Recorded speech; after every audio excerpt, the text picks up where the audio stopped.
Kim Taylor pursued with a 1999. Oh, the pay-per-view is back, baby girl. Just press that red button on your remote, baby. Ain't no sunshine when she's gone. The views and opinions expressed are those of the panelists and do not reflect in any way those of the podcast partners, sponsors, or affiliates. Enjoy. Hi, this is Michael Buffer, and you're listening to the Voice of the People. Let's get ready for Boxing Voice. BoxingVoice.com. You need that fear. All I'm trying to do is make a stand. BoxingVoice.com. You seen what he did on Facebook, right? Listen, I'm gonna make a motherfucking emoji like this, look.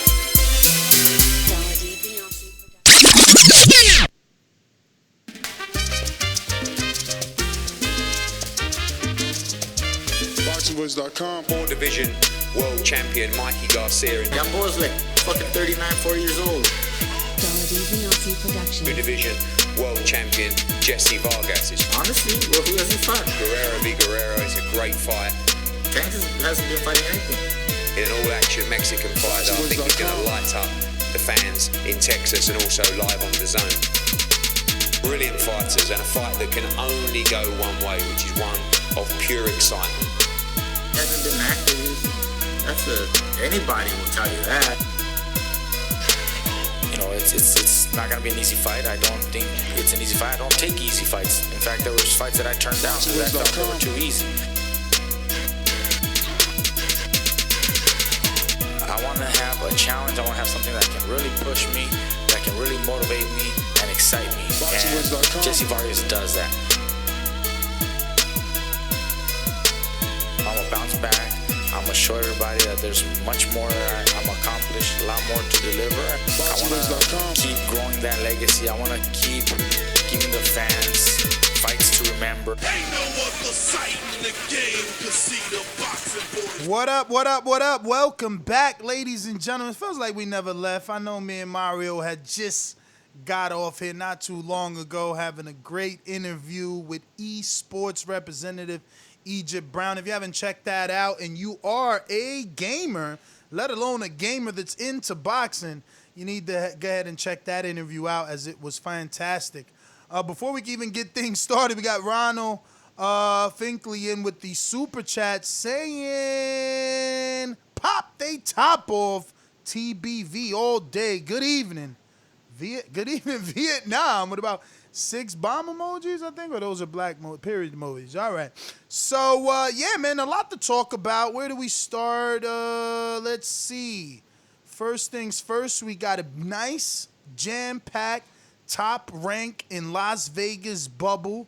Title defense with Jamel Herring going to be taking on Jonathan Oquendo. 12 rounds for Herring's WBO lightweight title. Then his stablemate, Steven Nelson, will be on the undercard with the upset specialist, DeAndre Ware. Last seen upsetting someone on Showbox, I'm pretty sure. If not the last fight, the fight before that.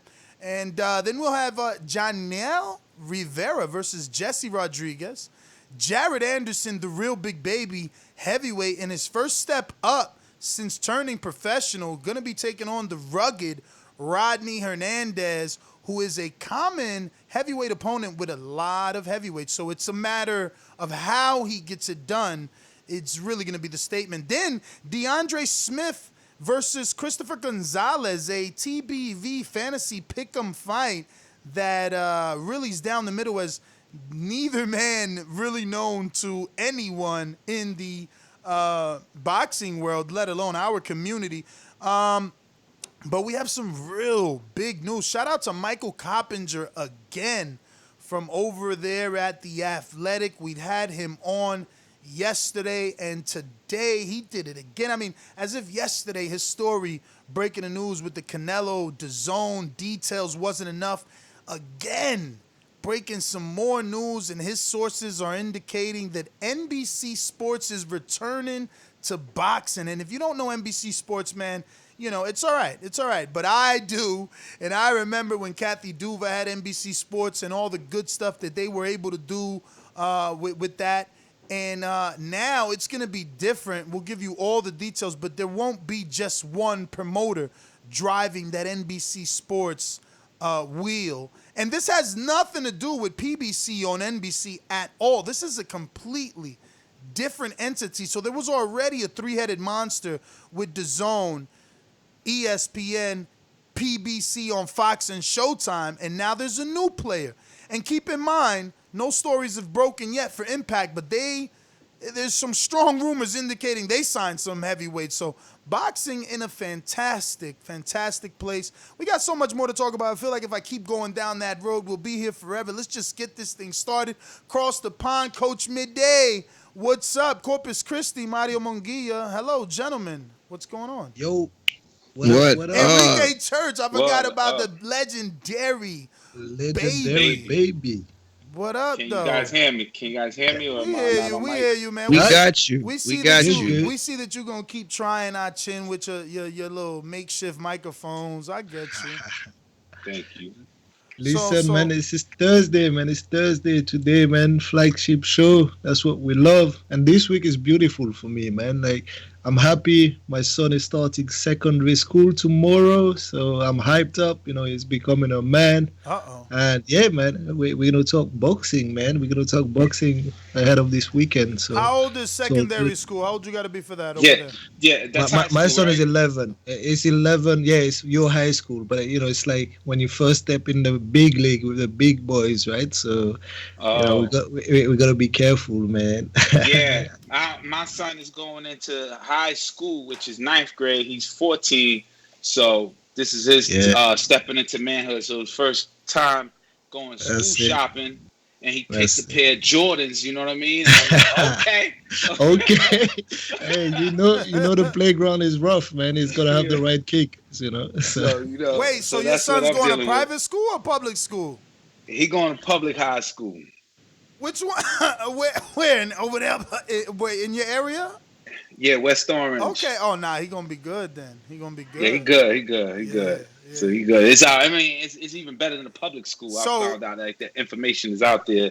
They giving it quickly, like safety. It's actually they calling it hybrid because it's half virtual. You know.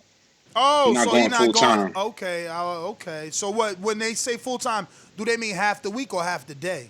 Not 25% of the kids, and they go in as groups. So you might go in 25%, then they get, dismissed, and the next 25, and the next 25%, that way throughout the week. Great. Let's take it from the top. Mario, what's up with your kids? How old is your son? He's gonna be what now? Nothing teen? My dog is like 14. Nothing teen? Nah, my dog's like actually 57 or something like that. But I was saying your kid, but let's just get into it. Jamel Herring, we're gonna take it from the top. I'm going Jamel Herring.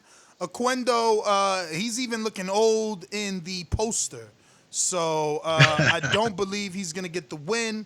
Look, he should put some sort of resistance. I'm not expecting a test. I think Herring is starting to come into his own.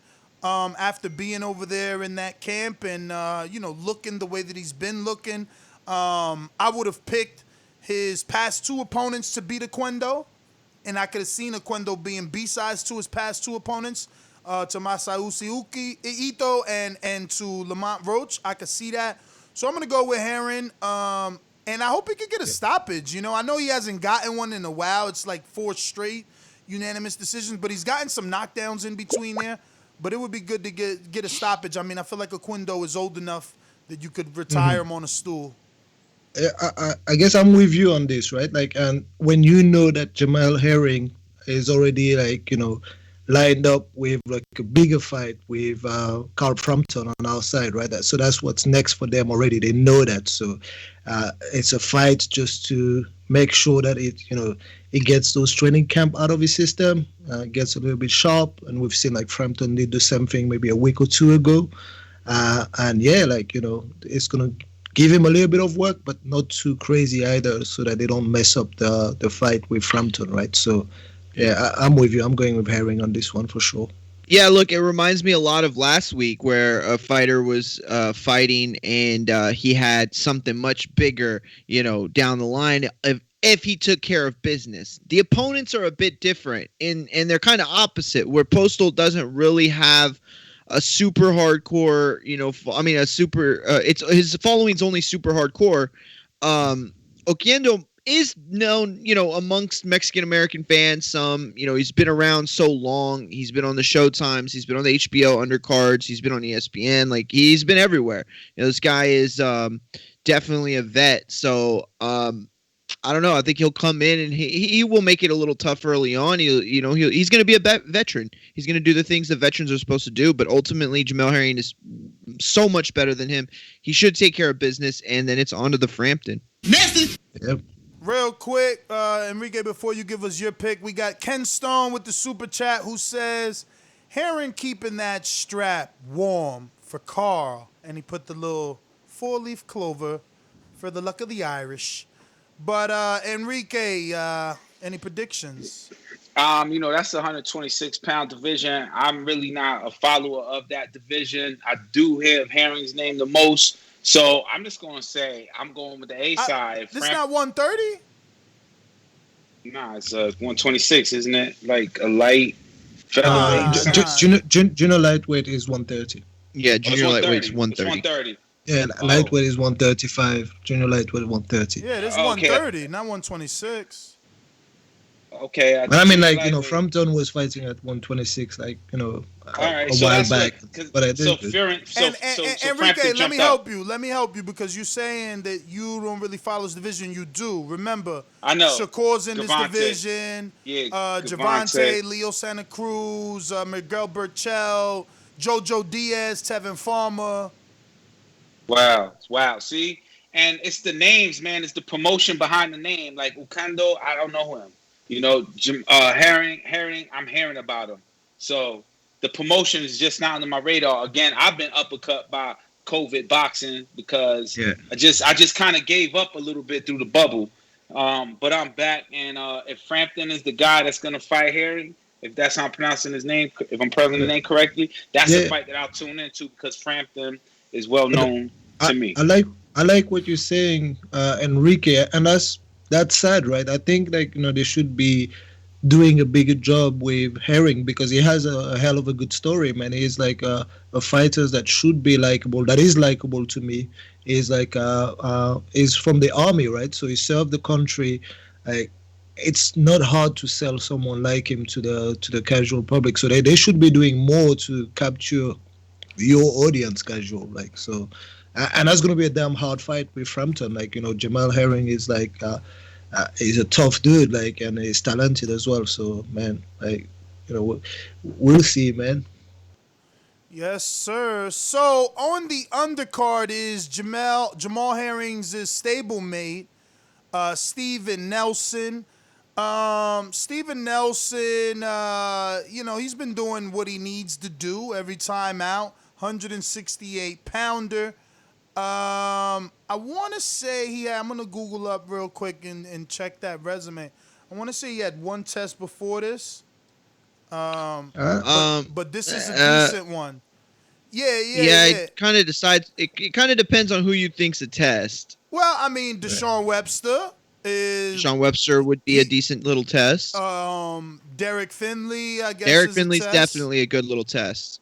And then again, DeAndre Ware. Look, there's nothing out of this world, but he's accumulating these, fringe contenders and doing what he needs to do. Now, I think what needs to be said is that he's an entertainer and he gets it. He's only 16-0, 13 KOs. And for those that don't know, similar to Enrique, that thought he didn't follow a specific division, you may think you don't know Steven Nelson either. But Steven Nelson is the guy that is very creative and innovative when it comes to his ring walk and his ring walk attire. He's come in as the Grinch. He's, come in as Jason. He's come in as Jason Voorhees. So I'm going to play this. It's going to be a little bit loud. They don't have the freaking audio. So much about what he does inside the ring, but his entrance outside of the ring is always pretty entertaining too, is it not? So, yeah. You can see, look, he's coming in Jason Voorhees here now. This one he's coming in as Clarissa, right? What's that one? When look, he came in as Show Enough. Silence of the Lambs. He came in Silence of the Lambs. He came in as Jason Voorhees. So, look, he's doing this early. He's not waiting to be a superstar to do this. So it's like, we should follow. Again, 16 fights, 13 knockouts. 13 knockouts, yeah. And he's with that Bud Crawford camp. His trainer is Bo Mack and Isu and Red and you heard Jesus Ramos that we interviewed this week. Steven Nelson in the Herring camp as well. Like they're in the same camp, he's in the same camp, same trainer, everything. Yeah. And he sparred Jesus Ramos, who's on the PBC card, and he sparred Crawford, and he sparred Herring, and he's a 68-pounder. So they getting it not in just over there. that, Ness. Not just that. Like in this specific matchup, like they actually have like a common opponent. Like those two guys. I don't know how to pronounce the guy. I think it's like.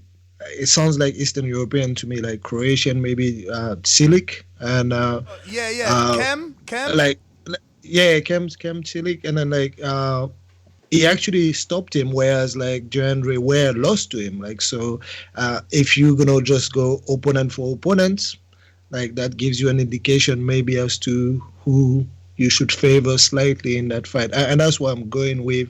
I've just looked at them a little bit. I'm definitely going Nelson. I mean, I'm going Nelson too. I think I think the you gotta go EDA Nelson. side, right?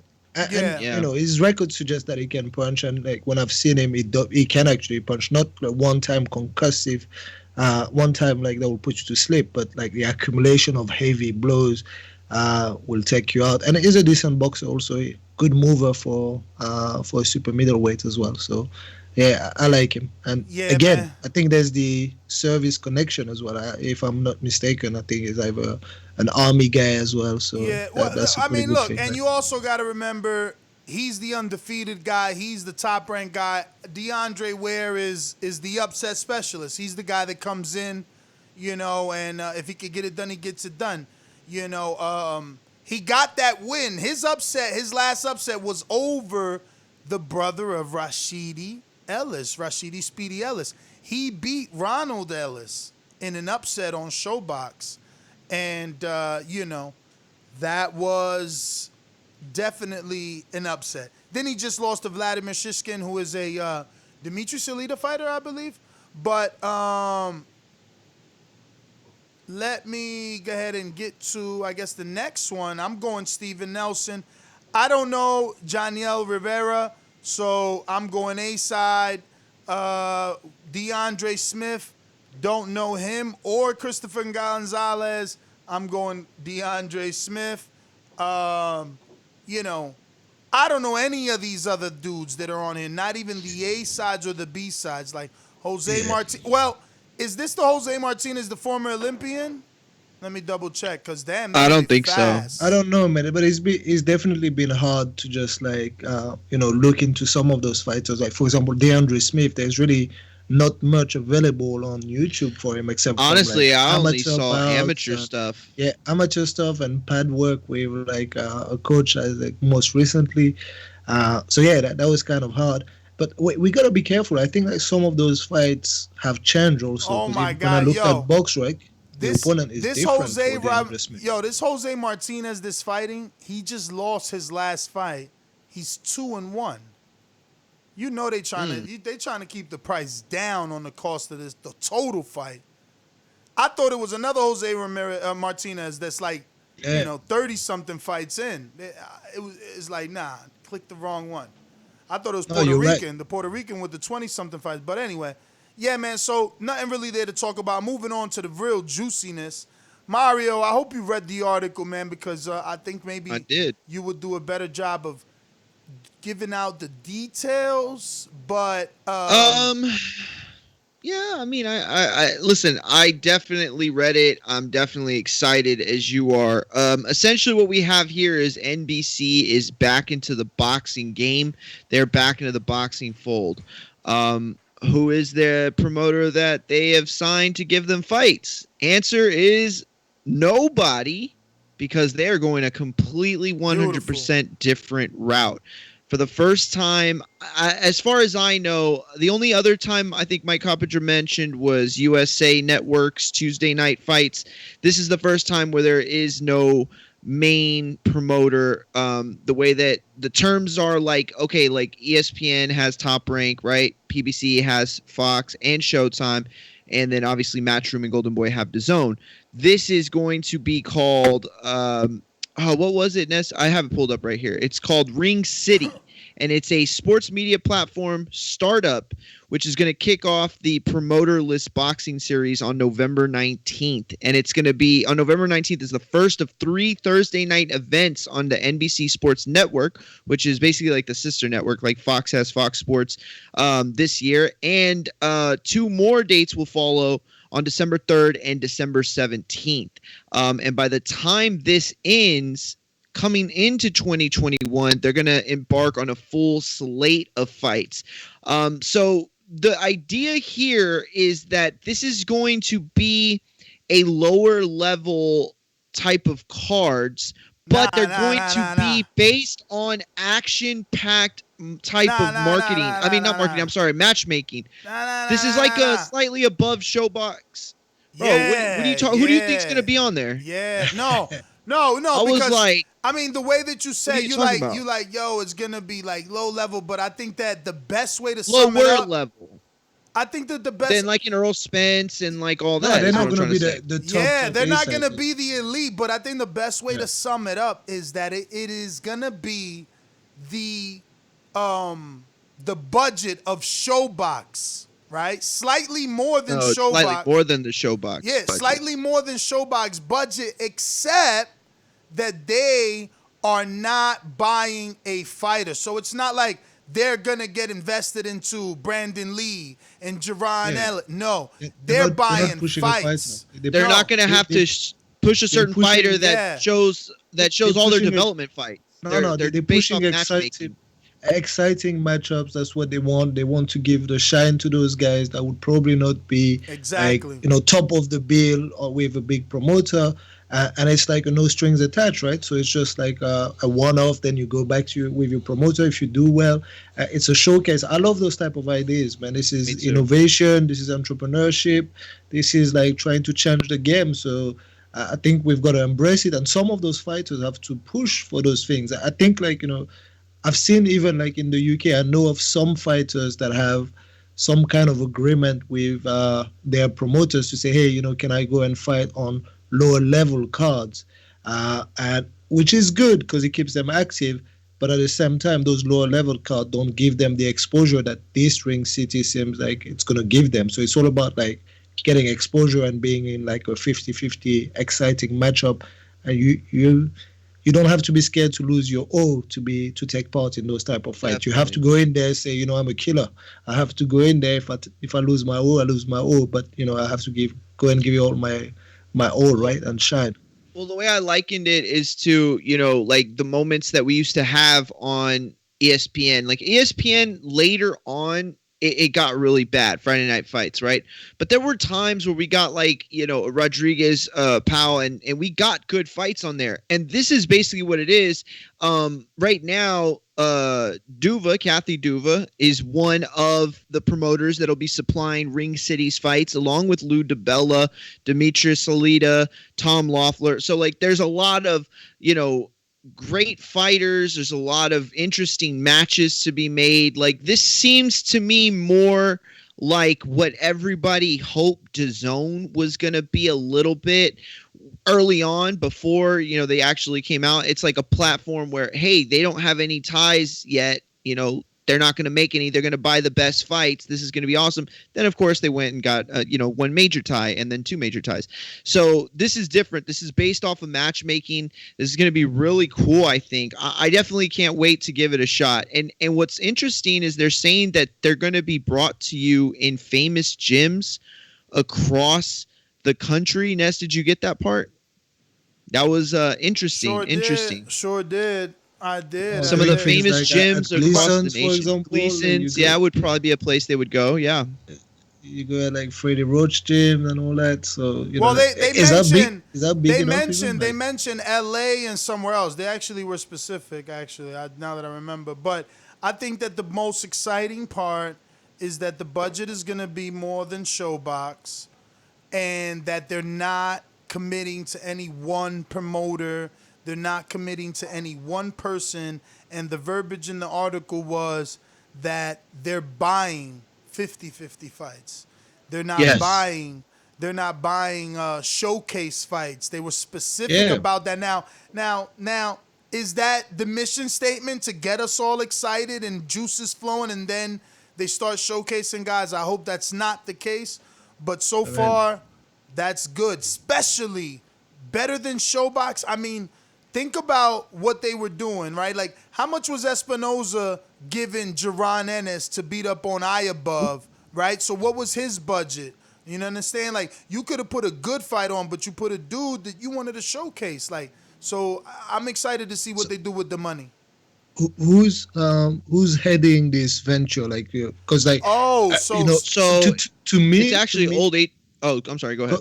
No, I'm asking that question very specifically because, to determine whether they're going to stick to the mission statement or they're going to just kind of like bend depending on money, it really is down to who's leading that initiative, and is it like truly out of passion for the sport and really like looking at the long term rather than just getting people hyped up and just saying the right thing but not really doing the right thing. So, sorry, Mario, that was really long, but Mario, you got the answer for me. Mario will give you the facts, but again, I believe, if you want to believe that HBO was good, well then some of the guys from HBO are involved in this, right, Mario?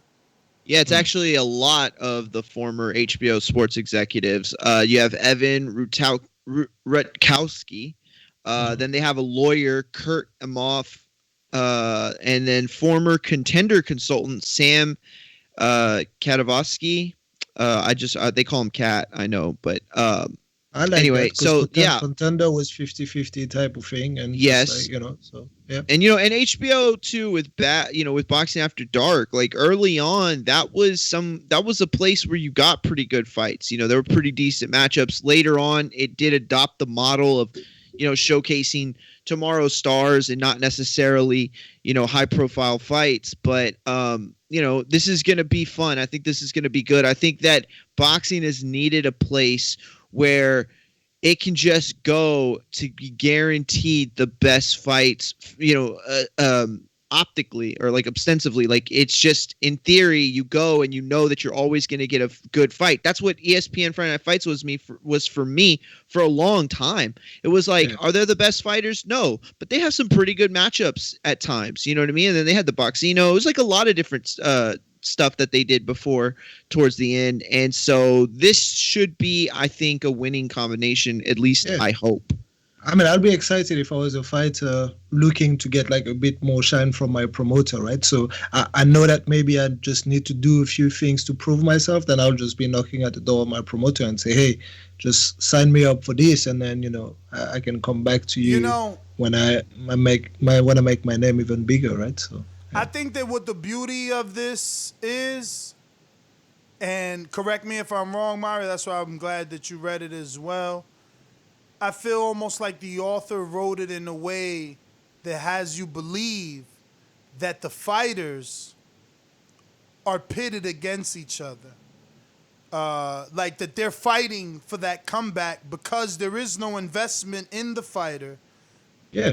They're fighting to prove that they deserve to be called back.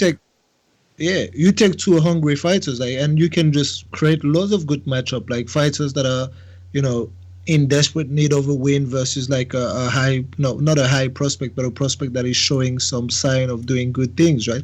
That top ranked guy, for example, that Morataya, the brother that was fighting for a contract, for example, that would have been perfect to put him on something like that, because you can just really throw him in a very interesting 50-50, See, you get this. You get this perfectly. Real quick, Brandon doesn't get it. He says, roll it out with the JoJo versus Tevin rematch. This is not that level of money. It's too big for that. Yeah, that's much bigger competition. This is gonna be guys, not necessarily in the top 10. Maybe we get lucky, a bubble 8 to 12, but these are gonna be guys that we don't see on TV a lot. I think that Brandon is in a joking mood. That's why if you follow him on the chat, you'll see what he's saying.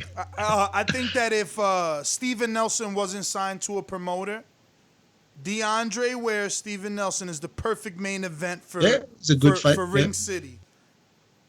Although I think they're trying I to second build, that. You get it too. Yeah. You get this very well. Although I agree with that, but I This is think exactly what this is.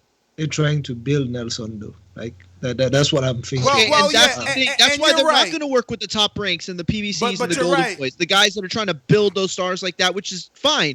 But this is something else. These are the workhorses like Kathy Duva. Yes. These are the workhorses like Lou DiBella. You're gonna see Barrera. Yes, Raging Babe. The Bro, Raging Babe. Raging Babes. Let me tell you, Raging Babe's card that she had would be is like perfect. the Super Bowl for this. That would be Bowl, that is yes. that is just perfect. Honestly, perfect. I can't imagine a better card. It was just really good, interesting names, that aren't super price value, and they were all good matchups. Listen, with the two promoters they mentioned, Lou DiBella. I'm sorry, Mitty. This will be quick and interesting. Lou DiBella and Dimitri Salita, if they really get those two guys to work on the same network, we'll get some very interesting heavyweight fights. Salita has about 3 that we know, and then Lou has about 3 that we kind of know, like Stephen Shaw, Jerry Forrest. He has that dude that Sean Winters freaking knocked out by mistake. And then Dimitri has obviously Odo Valine and Lucas Brown and all these other people. Plus, maybe they finally get some shine for Clarissa, who Dimitri has. Well, you'll see, I think, a venture like that will show you some of those promoters' true color. They'll be the ones that are ready to embrace something like that are innovative and forward-thinking, and they'll be the ones that are set in their old ways, that, don't embrace, any kind of, competition or any deviation from the standard way of working, right? And in these times, I think the ones that adapt are the ones that will survive and thrive in the future. So, but let's see how this pans out. But it's definitely exciting for me, man. I like that kind of stuff. Yo, for context, maybe Mario could find it. I'm trying myself. I Googled Zab Judah versus Vernon Paris. That was on NBC Sports Network back then. To try and get that fight. Me too. Loved that fight. That was such a good fight that they had. And Vernon, Fury my God. Cunningham. Fury Cunningham was on NBC. That was a good fight too. No, but that did $3 million. That did $3 million. Yeah. That did like $3 or $4 million. But that Vernon and Judah fight, Vernon was such a good talker. Poor kid just disappeared, man. Disappeared. I really liked Vernon Vernon Paris. I don't see any ratings, bro. I think that ratings is something that evolved with the whole internet media, man. Like nothing on the first page for ratings, bro. Let me see a viewership. Let me try if I change it up to viewership, TV viewership, or let me put viewership in general. But that because it would be good fight to get a barometer of what NBC Sports is expected to get. If you remember when Paul Wolak and Rodriguez fought, they had fought on Friday Night Fights. Yes. That was a perfect fight for it. It ended up graduating to HBO because it was such a good fight. Yeah. A lot of people. Listen. Algeri came from Friday Night Fights, and that's what this should be. Like, if you see a guy doing so good here, the majors are gonna call him like Algeri, like a Clay Collard kind of. What's been happening with him? There's many fights. It's storylines is getting invested. Even from across the pond, we spoke about Congo Clay, that's another and you see I'm rocking. I had to say that to show you that I'm rocking my boy's t-shirt. Too slick. That's it. Slick. No, but definitely those type of fights are the fights that would benefit from that kind of platform, and they can be main events, like I said, you can really shine there. I had posted on the IG. Let me see if I can pull it up. I had posted on the IG that fight that we made, that we manifested here on the show with Josue Vargas and Elvis, right?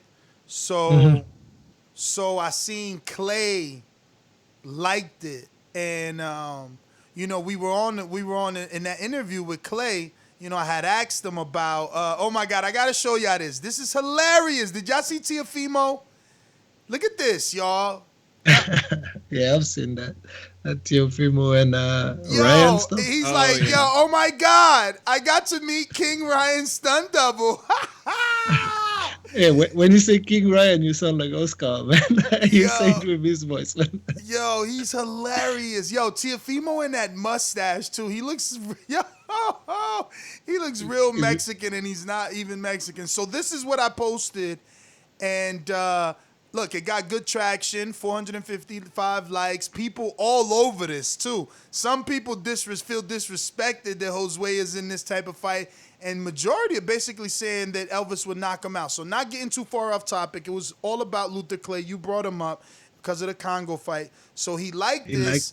And I'm like, damn, I forgot that on the show we said we wanted to see him versus like an American. So I'm still thinking, who's that American, so that I can do the same type of side-by-side posts and see what the public thinks, you know what I mean? But I just really haven't decided who. Right? So, like, who is that welterweight?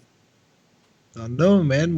I mean, like, it's going to come to us, man. Trust me. Like, we have names right now. We have, like, you know, we talked about names before. Like, we have the Ray Robinson and stuff like that, right? So, but I think that they have to do something recent, like, for us to just, it pops into our mind and say, okay, yeah, let's put them together, right? You know what, though? I actually like that fight. You know, Ray has that win, you know, arguably over Kelly, who's a stablemate of Luther. That makes sense. Stylistically, that's another Chris Congo type of fight, though. He's going in there with another decent, you know, good boxer, where it's like, you know, hey, I don't know if I would want to take that if I was Luther Clay right now. But, you know, it should happen at some point, you know. That would be cool. They offered Congo the Ennis fight. What if they offer Clay the fight now off the loss? Because he did look why good. not? He can go and take the opportunity. He did that before. He went to Italy, like, you know, I didn't know the dude. He grabbed the opportunity, but he wasn't supposed to go and win, and he did his thing, right? So, why not? But you know, Box TV, Box Watch TV says no. Clay should go to 40. What do you think about that? He is short. He already said no. He already said, like, for him it doesn't make sense. I remember we asked him the question specifically. Yeah, I remember he was emphatic about it. Yeah, he's not looking to make that 140 weight. So, yeah, I don't blame him either. Real quick, did you read the Ronald Finkley super chat about Vietnam? No. Then no, you didn't.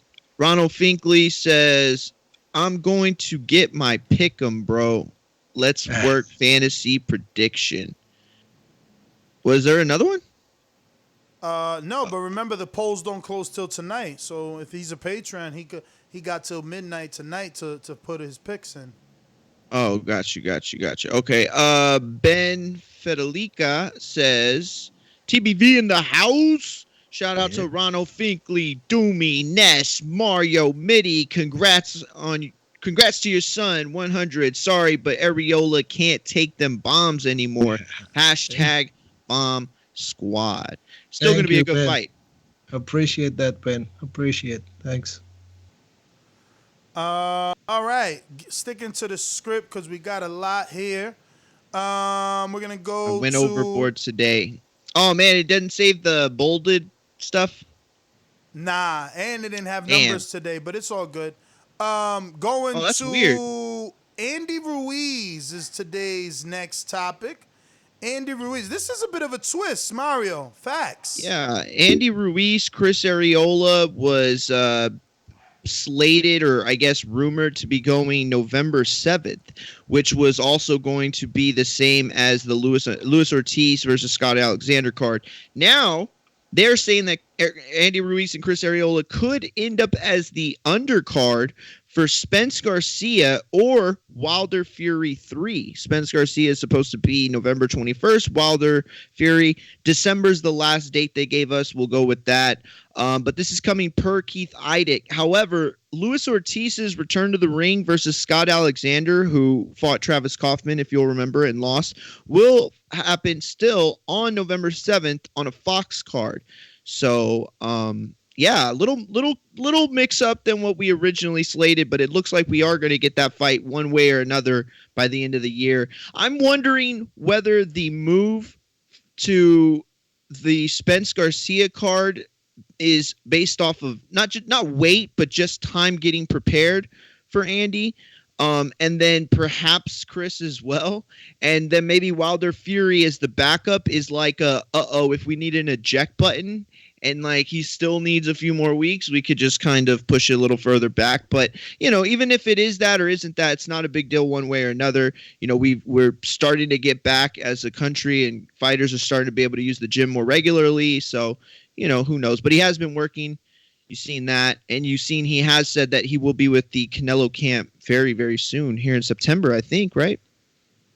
Yeah. I mean, like, for me, like, I've already spoken about that fight. I feel like in the past, I don't mind that fight. That's the first fight with Andy's new team and new trainer. So, it makes sense to have what is considered a softer touch. I know that Supermax probably disagrees with me and is telling me that Arreola is coming for the knockout. But yeah, I mean, like, why not? And it's time to see Andy back in the ring also. Like, we want to see, if all those suspicion of ours are true, right? So what does it look like in the ring? And yeah, I mean, like, it's a good get back fight. Yeah, I don't hate it. And if we see it on the undercard, that's cool. The sooner the better, to be honest. Definitely helps beef up a pay-per-view. I'm with you, man. I just wonder, look, I still feel extremely young, so I'm okay that my day doesn't come till a few years from now. But am I ever going to get that consultation fee, man? I wanted Arreola for Andy from the beginning. I wanted it in L.A. I never knew we would have a pandemic. It sucks that we won't get it in L.A. with a crowd, but I don't care where it falls. If it was Spence-Garcia, it's good. But again, I don't get it. There's no crowd, so why does it matter where it's going? I mean, I guess it helps the pay-per-view more. Maybe more Mexicans buy it because Arreola and Andy are on it. So I do see that aspect.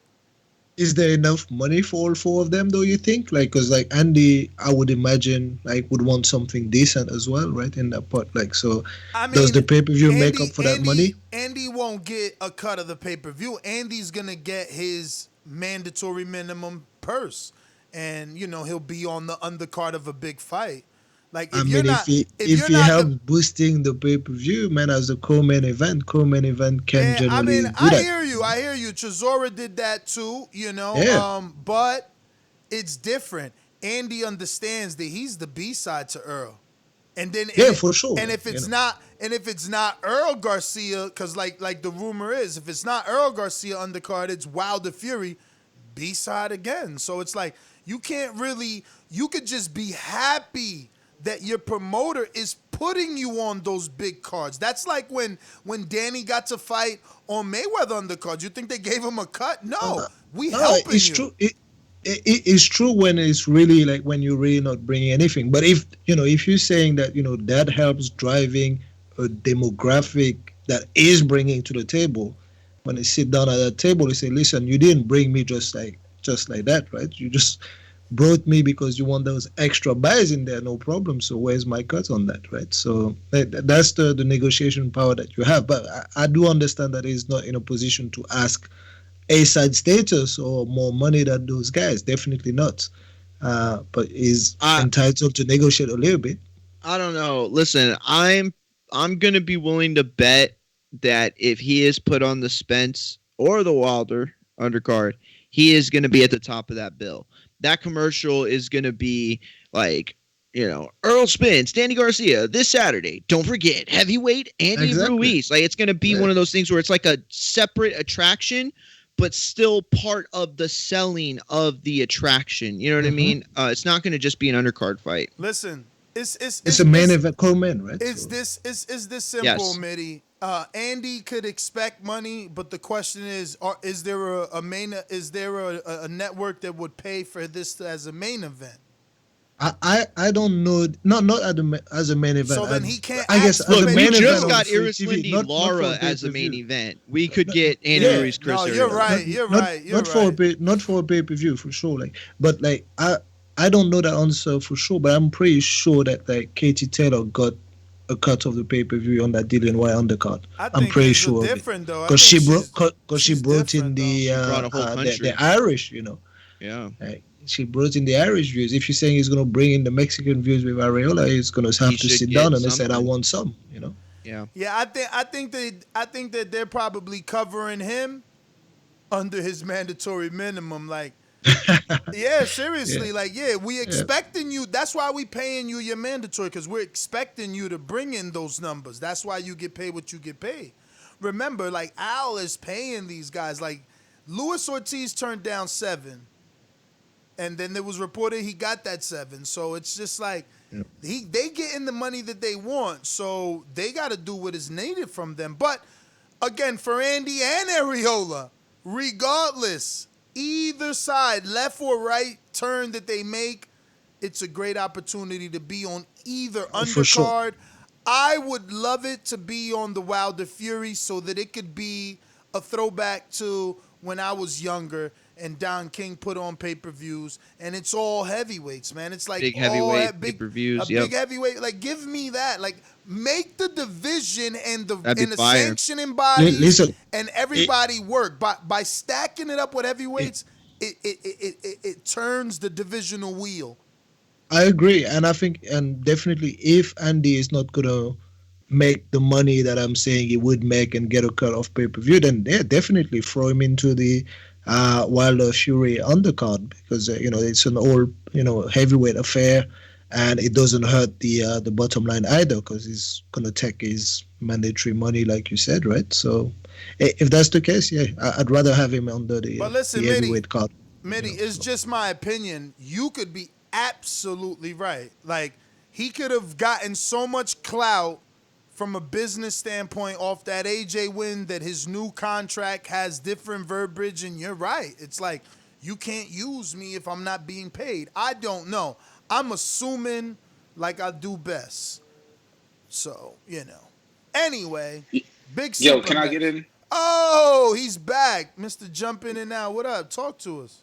Yo, I want to say I'm excited for the Danny Garcia fight, as well as the Wilder Fury 3 fight, and more excited than the Arreola Andy Ruiz fight. So if those two fights that I mentioned first are pay-per-view, then Andy Ruiz versus Arreola is so worth it to me, because it's a fight I want to see, but not a fight I want to pay for. Definitely a fight that I'll stop my night and watch. So it being on any undercard of those two mentioned is a bonus to me. Definitely, I'm not looking at it as numbers and none of that stuff. So, shout out to Big Super Mex coming at us with a super chat. Says, does Spence versus DSG have a location? I know Cowboy Stadium can hold fans. Arreola had a good reaction last time there. This could be telling.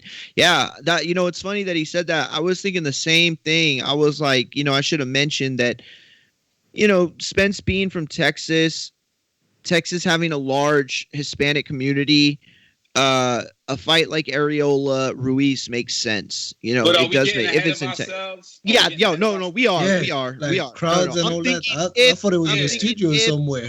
Listen, if it does happen in Dallas and the Arreola Ruiz happens on their card, and they can have fans in attendance, because Cowboys are allowed 25%, I think, of attendance. So, and that's a huge stadium. They can space people out.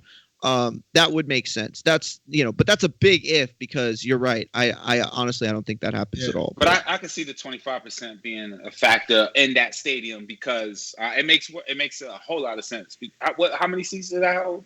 100,000. 100,000. So that's 25,000 people. Yeah. That's So, but what do they do Garden. though with the? What do they do with the prices? They won't be any like cheap tickets available. They all like expensive. Probably tickets? not. I would think so. And that what sucks is, I mean, how ringside can ringside get? You know what I mean? If you're spacing people out and you're still paying for floor seats as ringside, like ringside 10K. Yeah. Don't even give them any ideas. No. But yeah, that was that. I think that everybody's spoken on that. Did you get the Super Mex's super chat? I did, yes. Super Mex with the super chat. We're going Next to up on. Go ahead. Sunday. No. White Povetkin 2, possible for November 14th or November 21st already. Yes. Thoughts, gentlemen? I mean, look, the sooner the better. If he can do it, he can do it. In terms of coming back off a knockout. Hey man, I'm he's not in mad training. at him. I'm not mad at him. I want to see the fight again. Yeah, I think, like you said, the sooner the better, and that's what he wants. He's already, in light training, right? In like cardio type of training. And by the time his trainer joins up with him in Portugal, that will be at the end of September. And that will be 8-week training camp already, right? November is around the corner, whether we realize it or not, man. Things are moving very quickly. So, very. It will be there in a flash. So at the end of this month is already 8 weeks, and I know that that's already his plan, right? So he's starting to train already. What's the suspension when you get knocked out like that? Supposed 30 to be days. months. It's supposed to be 90 over here. It's not. So the British board gives you 30 days when you get stopped, and then it gets reevaluated depending on the situation and stuff like that. But so it's 30 days, and they will clear that for sure. His knockout was he fell asleep. Oscar Martinez. Yeah, but funny enough, they consider a stoppage like that better than a constant 12-round beating. So it makes sense. Damage, constantly getting pounded, although you don't go to sleep. Visually, is not as appealing, but the commission, and rightly so, the doctors see that as less of a punishment and less of a suspension for it. So Yo, real quick, shout out to Oscar Martinez, who shared us on his Facebook. I reposted you, champ. He added you guys so you can repost him as well. Listen, that's the best way to support TBV. It's not always financial. Putting us in the eyes of others. You don't even know who's following you and whether they like boxing or not, or whether they like you so much that they want to get involved in what you're involved in. So shout out to Oscar, who definitely shared us on his Instagram, and I already went ahead and reposted you. Anybody that got an Instagram or a Twitter, if you share the show, I will repost or retweet. We got a super chat from Louisville Slug who says Ruiz on Wilder versus Fury 3. 1 million pay-per-view buys. Easy. Bomb Squad! Yeah, I would think so. 1 million because of Wilder and Fury, right? Not just because they're adding Yeah, he's saying because they're adding Ruiz on. Yeah, because they're adding Ruiz. wow. So it's just even more star power. Yeah, but how much they're adding is what I would really want to know. How much would you think they'll do without them? Without them, yeah. I think they gave pretty close to 1 million anyway, honestly. Exactly. So imagine if it was 500 and you say, because we're adding those guys an extra 500. Definitely Ruiz is getting a cut. Yeah, for sure. You know what I mean? I get that. No, I get that. That's the kind of data insight we need to verify our suspicions. But do you believe that? Do you believe? No, I don't believe that. I don't think 500,000. I think maybe 100K. But even that. But I don't really know. I'm just pulling numbers out of my head. You think Andy Ruiz fans weren't already Wilder Fury fans, and it's just a way to? Hell no, so. That's different. That's different. No, I think a lot of heavyweight fans would have already signed up. I don't know. I think you're right for the most part, but I will say that I remember when they would put Chavez Jr. on Top Rank undercards. I would have family all the time that would say, "Oh wait, he's fighting on that card. Oh yeah, I'm definitely watching it." So that's the casual. They were older. Yes, they were older. Yeah, so casual Mexican fans. They're appealing to the casual older Mexicans. Casual Mexican fans. Yeah. Yes, See, definitely. I totally understood the KSI Paul Logan fight with the Haney undercard. I understood that 100%. Yeah. You know, Devin Haney, a swag young dude, right? Is that right? Yeah, for sure. Brings the I'm hardcore audience, I'm laughing for something. and then the main event brought the commercial audience. Yeah, The main event brought the commercial audience to put eyes on Devin Haney. definitely. So, Definitely. So, no, That's am I definitely- wrong? that's- Am I wrong? no, that's part of No, it. I you're think not that's part wrong. of it. I'm laughing because of the chat. People are crazy. They say, "Oh, it will do 1 million with them, but 9,000,999 without them." That's hilarious. I believe that. Yo. So they gonna turn Crazy. people away. No, Funny. we just burned through the the topics, man. We got Super We chat from Big Super Max. Okay, Coach Mitty, 1.2 million East better now. Laugh out loud. Yeah, better. better. Sounds good. Sounds better. But anyway, we do have boxing on Sunday, if you did not know, which I didn't know up until about a week ago. September 6th, but wait, Los Angeles. why we glossing through the fact that Luis Ortiz is fighting Scott Alexander, bro? Oh, shoot. I forgot about that part. You're right. Like, Yeah. Luis Ortiz versus Scott Alexander. Why does Luis Ortiz always fight tune-ups, bruh? I'm so tired of that, man. Honestly, bruh. Like, see, it's like, okay, yeah, but he fought Wilder twice, and he needs the tune-up. I get it, but then it's like, boom, depends. they're gonna throw him right back in a big fight. No, but it depends what he does after, right? So, like, again, like, if we're saying that, he wants to see where he's at before deciding who his next, like, real opponent is, then it makes sense. That's normal, man. That's how you, especially at his age, right? So, and, at that time in his career, you want to be careful, right? So, this dude should not be fighting Luis Ortiz. This dude has lost to Travis Kaufman and LaRon Mitchell, and there's nothing wrong with that, except that those are the guys that usually lose to the Luis Ortizes of the world and stuff like that. So it's like, Yep. Come on, man. Like, I don't know, man. I don't know. hey, man, that's the way. You've watched enough boxing to know that, man. Again, Like, Luis so, Ortiz deserves his tune-up. He deserves his tune-up, but it's kind of a pattern. Right, but I wouldn't count it right now, man. Everybody's been fighting tune-ups. The only one that didn't fight a tune-up was Dillian White. What? And Earl Povetkin. Spence? Earl Spence? Earl Spence is getting Danny Garcia. Danny right? Garcia, yeah. And Leo Santa Cruz.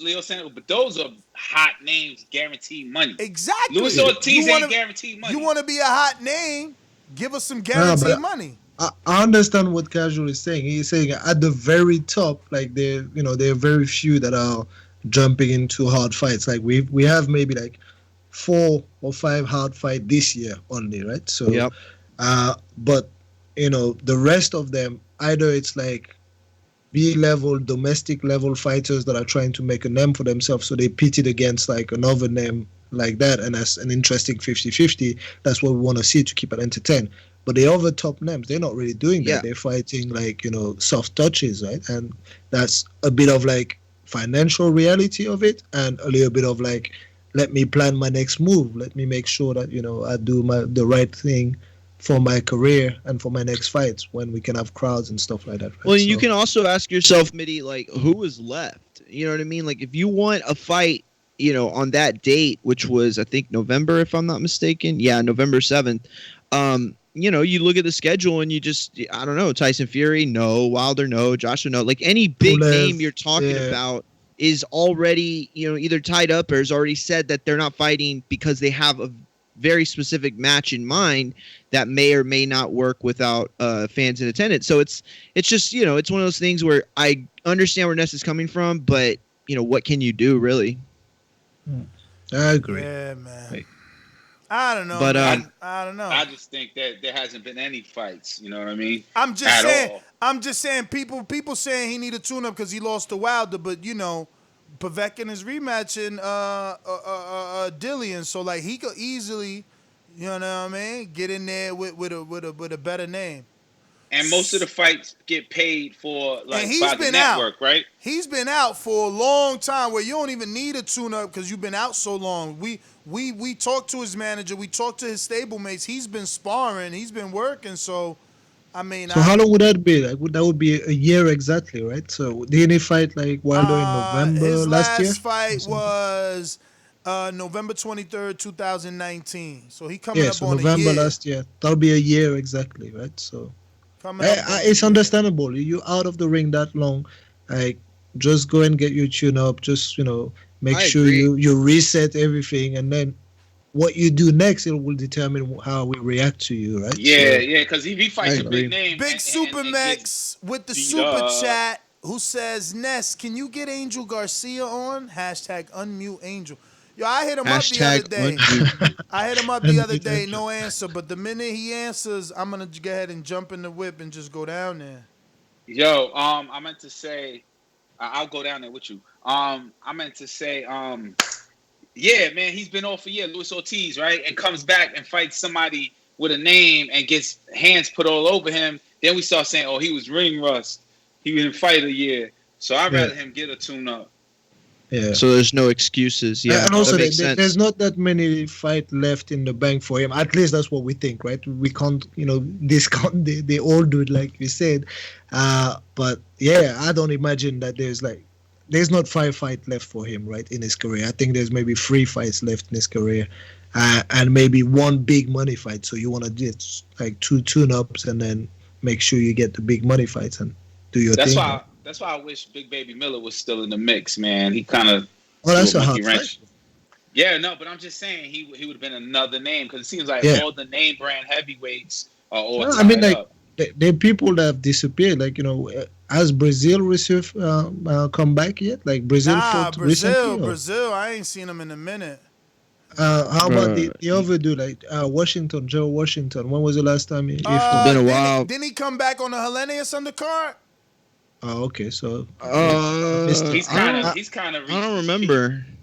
I don't remember him fighting, but he might have come back. But again, those are names that, Brazil, Washington, like. You know what I don't like? I don't like that they not doing any signings, right? Like, you only see Top Rank signing.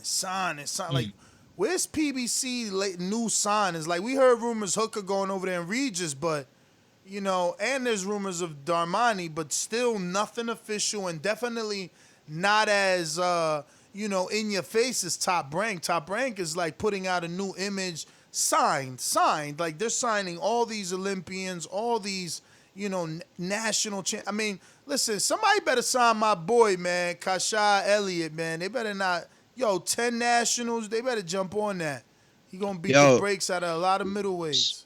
Speaking of, prospects and things of that nature, I did forget to put that Xander Zayas is fighting this Friday. Bro, he's going to be a good welterweight, bro. He is. He's fighting on the Kissimmee undercards. He's so young and so dedicated. His body is looking like a man. Like, that kid, hopefully he's he can very pan impressive. out.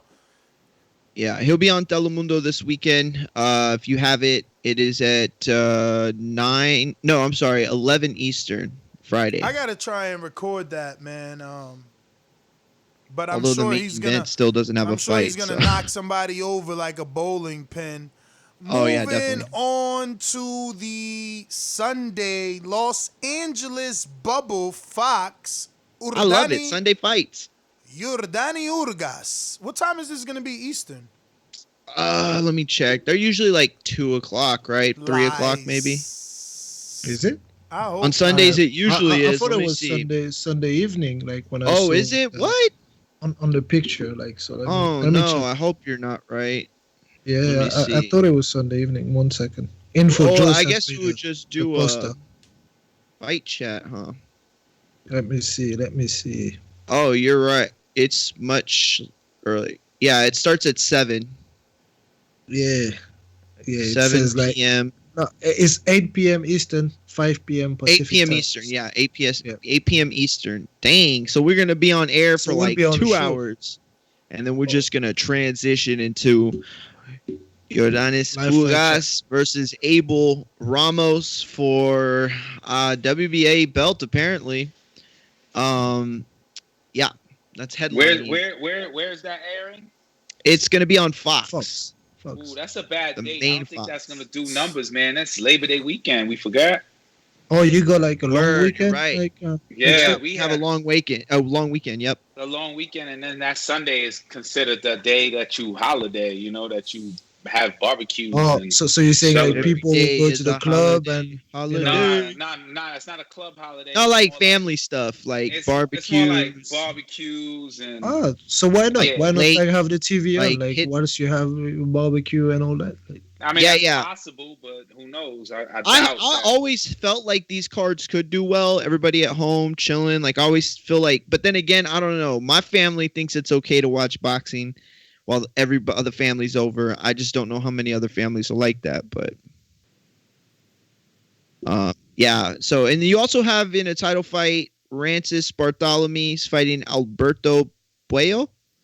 Buello, I think is how you say that. 12 rounds for that an fight got NBC canceled. junior That has been welterweight title. That fight got Oh, was canceled. it canceled? yeah, this fight is not I was happening. wondering why they took it off the thing. I just figured Call that him was cancellation fight is over. That one. dang. So what about Jesus Yo, Ramos? and He's still on? that's the one. That was a little upset right there. Like, you know, it was you had to keep your eyes on that. Alberto is no joke. He's Dominican, undefeated, and his last fight he beat Alfonso something La Maravilla, who is also Dominican. He used to be Sanalú de Bella, has a bunch of fights out here in New York, but he lives in Spain or relocates. What happened, Mitty? So what was the issue? Like, did you Visa. say why it was cancelled? Visa.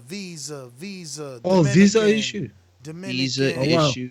How do you not know that like 2 weeks in advance? Like the dude wasn't going to travel No, today, right? That's Like, probably the excuse they gave the media. Who knows what the real excuse was? crazy, But man. Like, everybody Sunday, don't forget to tune in. Jesus Ramos. He's gonna be taking on the undefeated Dakota, right? I hope they ain't changed his opponent now. Let me double check. Jesus Ramos' opponent is still undefeated because he said his opponent is 14-0, right? Dakota Linger. man, I don't know that dude. They changed them. His opponent is 12-13, 12-3, and 2. So that's definitely not him. He said it was a 14-0. That's it. That must have got canceled. Damn. They killing us. Killing me softly. Yeah, I don't know. Like, it's been bullshit. happening like recently. Like, you know, put it- like yo, some of those yo. cards on your side, like My they man either put get in announced 9 last minute. weeks. He put in 9 weeks.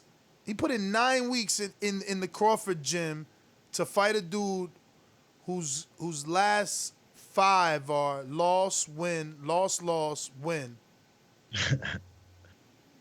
Come on, man. They playing games. And the last win is over a dude who's 3-18.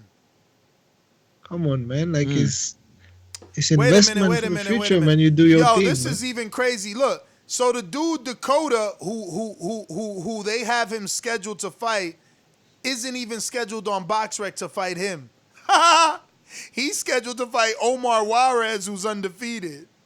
What the hell? Word. Yeah, let me see if someone comes up for Jesus. Because maybe ESPN got the schedule wrong or Mario got the schedule wrong. Yo, there's a Maybe super I got chat. it wrong. There's a super chat by Jordan Carter. It's a $5 chat. Hands down, I'd whip White, Wilder, Jared Anderson, Efe, and Joyce. Easy money. Y'all gonna see me soon? Who's Jordan Carter? I follow him on Instagram. He's a heavyweight. He wants to turn. Professional? I don't think he turned pro though yet, right, Jordan? So okay. So Jesus is facing, Mario got it wrong, y'all. Jesus is facing Esteban Garcia, 14-0, 8-rounder.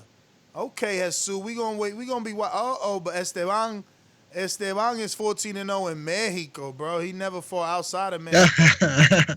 Okay, but it's all right, bro. You know, he don't know how Bro, to where are you lose. seeing that?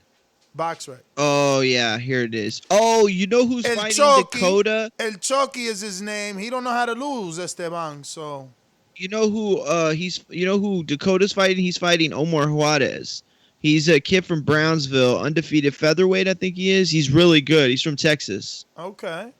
My bad. Yeah, I think something happened because it chopped it all up. The numbers were there. I don't know what happened. So, and I had more of the card on there too. Email. But yeah, man, we gotta tune into Jesus. He put in the work. If you follow him on Instagram, I should screen share. Let me screen share Jesus' Instagram so you can see, you know, his side by side of what 8 weeks in camp looked like. Shout out the young champ. You know what I'm saying? I love when people putting in that work. Look. From the first week of training camp to right now, 9 weeks of hard work. Yo, Mitty, that's how you be looking? Huh? That's how you look when you get it. Jordan, you ain't have to super chat that, but we still appreciate the love. He said, not yet. He's still waiting because of the virus. Mitty, what up? You want to turn him pro in the UK? Let's build him up. Jordan, how old are you? Hit me up on IG. Don't pay for that. Hit me up on IG. Give me the age and the statistics. I want the age, the weight, and the height. Where is he? We can do something nice for him. We need the state, the city, the age, the weight, and the height. Give me them statistics on IG. I got you. We gonna get this popping. Yo, Jesus Ramos Jr. looks a little bit like Omar Figueroa on the left side of the picture. He's actually the nephew of Abel Ramos, who's going to be facing Yordani Urgas on Sunday. Jesus is on the undercard on Sunday. He and his uncle, Abel, trained 9 weeks at the Terrence Crawford camp. Sparred with Crawford, even with 168-pounder Steven Nelson. Sparred with the champion, Jamel Herring. Sparred with Robert Brand. So what do you want us to do with him? My man's got his connections, man. Like, so how are we gonna help to do it, man? If he did well, they would have seen him over there. Oh, look, he had a side by side. He always knew he was gonna fight Esteban. Check it out. Bling. He looking ripped. That's for sure. Looking fight status. Nah, he looked ready. He looked fight ready. Esteban. Yeah, he looked fight ready. Yo, Esteban don't look like your typical Mexican, you know, with a fake record, right? Even though he got the Reyes gloves. He got a nice shorts. Maybe he's not built up. Let's go back to Esteban's record. Nez always kills me with those analyses, man. Okay, let's see. Oh, look, his last fight was at least a 12-1-1. That's not bad. Before that was 12-18, 7-7-4, 7-15, 7-5. Okay, 4-7 is not the greatest. I mean, look. I mean, yo, you don't know who Esteban is. For all we know, he could have been a Mexican Olympian, Mitty. Why you hating? Esteban is like Esteban Garcia with the yellow gloves. Yeah. With the Reyes. The yellow Reyes. Yeah, it looks a bit fleshy, man. He look fleshy? Yeah, a little bit soft in the midsection. I mean, look, man. Everybody can't be Jesus Ramos out there sparring with Bud. You know what I'm saying? You man, see that caption class, right there. You see that that's caption? always an issue for me, man. You see his caption? He was like, yo, I gave Bud the best rounds he ever had. Nah, I'm making that up. I'm making that up. It's screen share. It's gonna have to deal with Gary Russell Jr. Man. Gary Russell Jr. said he gave the best work to. He's a welterweight, guys, isn't he? Let me double check again. Esteban, and let me go here. Jesus, they fighting at one. Yeah. He's a welterweight. Look how big he is next to Crawford there. Height wise. That's still tall. Yeah. That's still tall. You know. And he's 12-0, 11 KOs, y'all. 12-0, 11 KOs. All right, moving on, though. Just wanted to give him his shine, you know. He was on the show. He got some shine. News and notes. World Boxing Super Series is back with the Cruiserweight finale. Everybody's favorite Cuban, Yoneri Doctiros versus Marius Bredius. Oh, it's just Bradis? Oh, there you go. Yeah. So, that's going to be happening in Germany, though. But I'm assuming this still lands on the zone, right? Because it was always on the zone. The whole series was on the zone. Oh, for you guys was on the zone? Yeah, the whole series. Yeah, everything. Hopefully, we still get this one. This was part of the last series. It better be. that's This is gonna be something that we scheduled- gotta finish. We gotta have it. This has been a pretty big mess. As far as scheduling, and I mean, everybody knows what's going on, and so we want to see this finish up for sure. Was the issue for that? Financials. But that was not it's from been DAZN. a lot of stuff, really. But that was not from DAZN. The financials were from that was from the tournament itself. Yeah, but like eventually, Solans, right? eventually, all those people got paid. Regis got paid. It was just certain payments didn't get made at certain specific times of the contract. But that being said, no need to spend too much time on that. It's just an announcement. They have it scheduled for September 26th.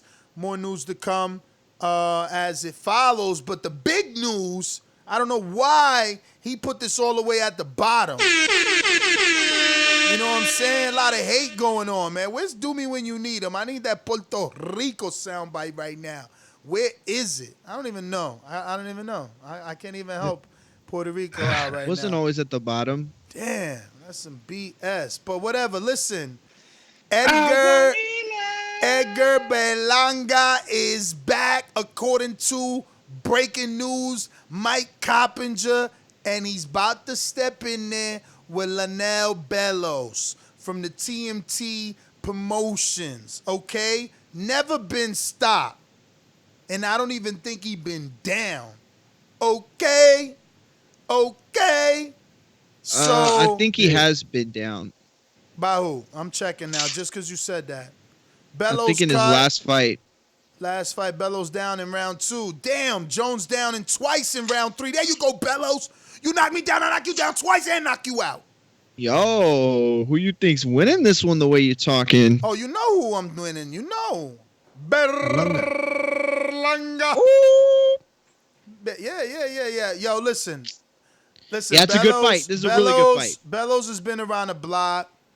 You know is it a good fight or just developmental? Like give him in no, like the it's rounds that developmental. he needs. And No, all it's that. developmental. Next step. It's developmental, Mitty, but it's meant to be a test, right? It's like, let's see, can he go rounds? But again, it's not the final test. Again, but you it's can a test. always ace the test because if the matchmaker wants you to go rounds and you still sleep the quote unquote durable guy, you are the goods. So all I want him to do is put him nighty night. You ain't never been night Bellows? Well, Belanga gonna put you to sleep. Night. I mean, that's the hope. Night. That's the hope. That's the hope for Top Rank. That's the hope for his fans. That's not me, Bellows. I'm doing my job. I'm building up the fight. It's very, very surprising, this matchmaking. I wouldn't say surprising. That's probably a bad word. But, like, I don't know. I'm surprised that they're not trying to keep, the knockouts in keep it going, like, easily, right? Because you have a few guys that have already... They probably do. Like, what do you do with the knockout, right, if you don't know that it's real? Then that's true. It's hard to sell. It's hard to sell. That's true. I'm not saying that this is a bad move at all. I love this move. I'm just saying that it is somewhat surprising from everything that we've seen in the matchmaking. Mitty, it's not that surprising. Let me give you the example. Like, and I remember that like vividly, like, because you had like Kell Brook, who was like on on his run, and he was doing well in the UK, stopping dudes and just looking like Special K until he ran into Carson Jones. Like Carson Jones was, a bit more like durable, was supposed to give him a bit of the round, but still expect him to take care of him. Bro, he almost lost that fight to Kai. He gave him like tough rounds where he had to bite down on that gum shell and go through it. And, that's when you saw that, okay, that wasn't the best of Kell Brook, but he could still just get a performance out of a bad night to the point that he had to run that fight back even, right? So that was crazy. But that's what you want in your fighters. You want to test them.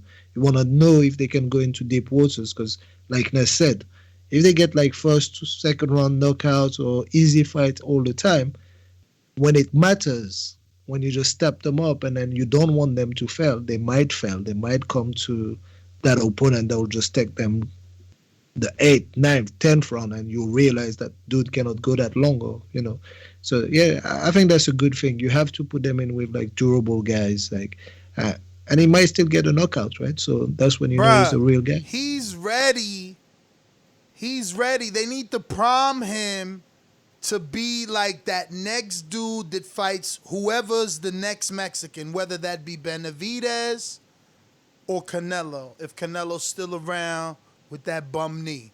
You know what I'm saying? Because if Belanga catch you with that bum knee, I don't know. I haven't been following Belanga at all. What? I've been hearing his name. What? I told you. Fake, I told man. you the You COVID fake, bubble man. knocked me out. I hear his name. But looking at his pictures, I'm like, yo, my man got the He got the swagoo. You know he's swagoo. You know he's swagoo. He got the Kodo. He ready. He ready for them to give him that torch. He could be Trinidad. He could be Kodo. He could be Danny mixed in one. He's not ready to be given that torch. Okay, he's ready when he's not saying that he needs 2 years to get ready for Canelo. When he knows that he is ready for that fight, that's when he's ready to carry the torch. Instagram, bro. When they gonna make it audio control here, like freaking Twitter? Yo, is that him with Tracy Morgan? Yeah, that's him with Tracy Morgan, dog. Yeah, Tracy Morgan, a boxing fan. Of course he a boxing fan, dog. Yo, that's so it. He know look at him at Morgan's mansion. Like, yo, you want the Bugatti? Huh? Keys to the whip. I believe in you. Stock rising. Let's go, champ. Yeah, he rising. He got the swag. He got the Look, he ready. He ready for stardom. Look at his boo. He ready for the stardom. I saw that. His outfits. He a go. Let's go. Yep. And also, right? Yo, be real. What up? Yo, it's normal to say I need 2 years for somebody like Canelo, right? Yeah, that's not bad. Like 2 years, he could get ready in this day and age. I mean, Shakur Stevenson won a title with 13, 14-0, so it's like, I mean, you could do a lot with a promotion. But not against a Canelo. What I'm saying is, with 2 years and top rank, they could develop him to the point that he do fight Canelo the way Canelo fought Mayweather and lose. So what? Right. You know what I'm saying? But when you get that Mexico versus Puerto Rico popping, and you cross over 1 million pay-per-view buys, so what you lost? You gonna go right on the post fight like, yo, Puerto Rico, te lo juro, yo vengo para atrás, puñeta. You know how y'all do. You know how y'all do. He's like, okay, he coming. Nah, but I'm just trying to protect his own. You know what I'm saying? Damn, he on that brethren Puerto Rican love. I'm trying to protect my man. Oh, man.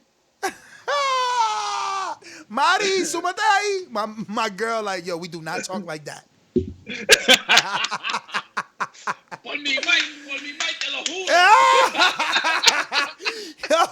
Pero te lo juro que vengo para atrás. ¡Puñeta! ¡Le voy a romper la cara al Canelo ese! Yo, cabrón, oye. Nah, let's go. Yo, Mitty's like, what the hell's going on? Nah, that was Washington Heights, Mitty. That was the Heights. That's that Puerto Rican slang. Yo, another piece of big news. I love it. Jerome Boots Ennis. Tess. I don't know if I should be talking about this today or tomorrow it ain't tomorrow because this ain't happening until September 19th. So I'm gonna give you a tease, Mitty. Cross the pond. Enrique, straight casual. Hold up. Clear my throat. Let me clear my throat. No. Hey. So, Jerome Boots Ennis is going to be facing Juan Carlos Abreu. Abreu. Oh, it's Abreu? I thought it was Abreu. I thought it was Abreu, but he's Dominican. Abreu. He's not the Argentine that knocked out Delorme but lost to Bradley. This one is like a certified loser, but he's a tough one. He's a tough loser. Never been a tough certified. Yeah. You know, like you said, those journeymen, they got 100 losses. You know what I'm saying? Those guys. True. Like true. this guy has 5 so losses. He's gonna give him some work, right? So. He should not get knocked out. let's see if Ennis knocks him out, he's giving you the signs of the goods. Mm-hmm. But Juan Carlos has been in there with everybody, right? Like Butin, Velasquez, you know what I'm saying? Bartenders, where you at? And Velasquez took him 10. Butin took him 10. And Butin probably was pissing. Hot. If his last fight he was hot this one. You know how that go. But he beat Jesus Soto Carras by knockout, which is he should have done. But he lost to Alex Martin, which he shouldn't have done. Like, if he wanted to prove that he was the one, right? But again, Jamal James took him 10. No one has stopped him. So if Ennis comes in here and pounds him out, gets the stoppage, then we know what we need to know from Ennis. But this isn't Ayabov, some short dude who's just in there to get pounded on. This dude is in there to get pounded on, but he could take the pounding, if anything. What happened in the Pablo Cesar Cano fight? I see it's got no contest. Yeah, man. One of them probably pop. One of them probably pop. It doesn't have it. I'm signed in, and there's no. Yeah. So that means they ain't telling us. Probably pop though. Talking to pop, I can't believe Mario. Where you at, man? You dropping the ball today, bruh. You know how many people pop? Jerry Forrest pop. How you out here popping? Yeah, but you know what? I'm all right with Jerry Forrest popping, man. He need to try to get that overturned. He popped for like a cannabinoid or something like that. I can't even say it. But it's not it's not cannabinoid like cannabinoid. It's something CBD else. oil or something Yeah, like that. I mean, even when you Google it, it comes up for pain relief and stuff like that. It's like, yo, stop playing. Football let you smoke. And CBD, like, he shouldn't be popping for CBD. It shouldn't, right? So they have fights like Anthony Fowler, like here is sponsored by a CBD company, right? UK's different, man. UK's what the hell is that? Nah, Wait, it's not about being different, bro. Like, if that's on a banned substance list, y'all got a different banned substance list than us. Nah, remember? come on, man. What you mean? Y'all got nasal spray that's yeah, good. you do, but not for cannabis substance, man. Come on. No. Ours is THC. You guys are good with CBD, which is what he should have been good with. Technically speaking, even Devin Haney has a CBD company, and he takes CBD. I guess it was all of those dudes. I don't know, man. I don't know, because that was Las Vegas. Wasn't Forrest in Las Vegas when he fought Carlos Takam?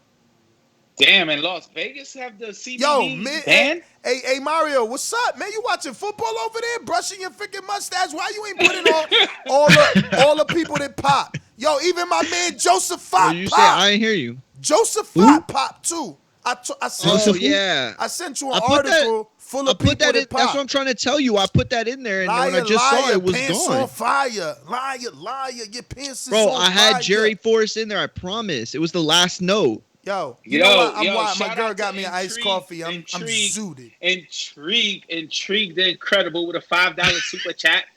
The Boots train is taking off. Better jump on it before it's too late. What is that? Yo, what type of odds you giving me? It's Jerron Ennis. It's called Boots. Wait, y'all talked about it yet? Hold up. What type of odds you giving me, Jerron Ennis? Don't get the stoppage. I'm betting against the stoppage. What up? You always super chatting and Ennis is the future. Oh, you think he gonna stop the Dominican, huh? No. You don't know the Dominican. No. Stop. I'll take your bet. I'm sorry. I'm not taking your bet. I mean, I will take that bet as well. I'll bet the same thing that you're betting. The guy I don't goes think the he distance? stops him. I don't think he stops Abreu. Oscar But listen, Martinez. Juan Carlos is a tough fighter. He is a very, very rugged, tough fighter. He can be durable. It's a very good fight. I like it. I think it's definitely the best competition he's faced for sure.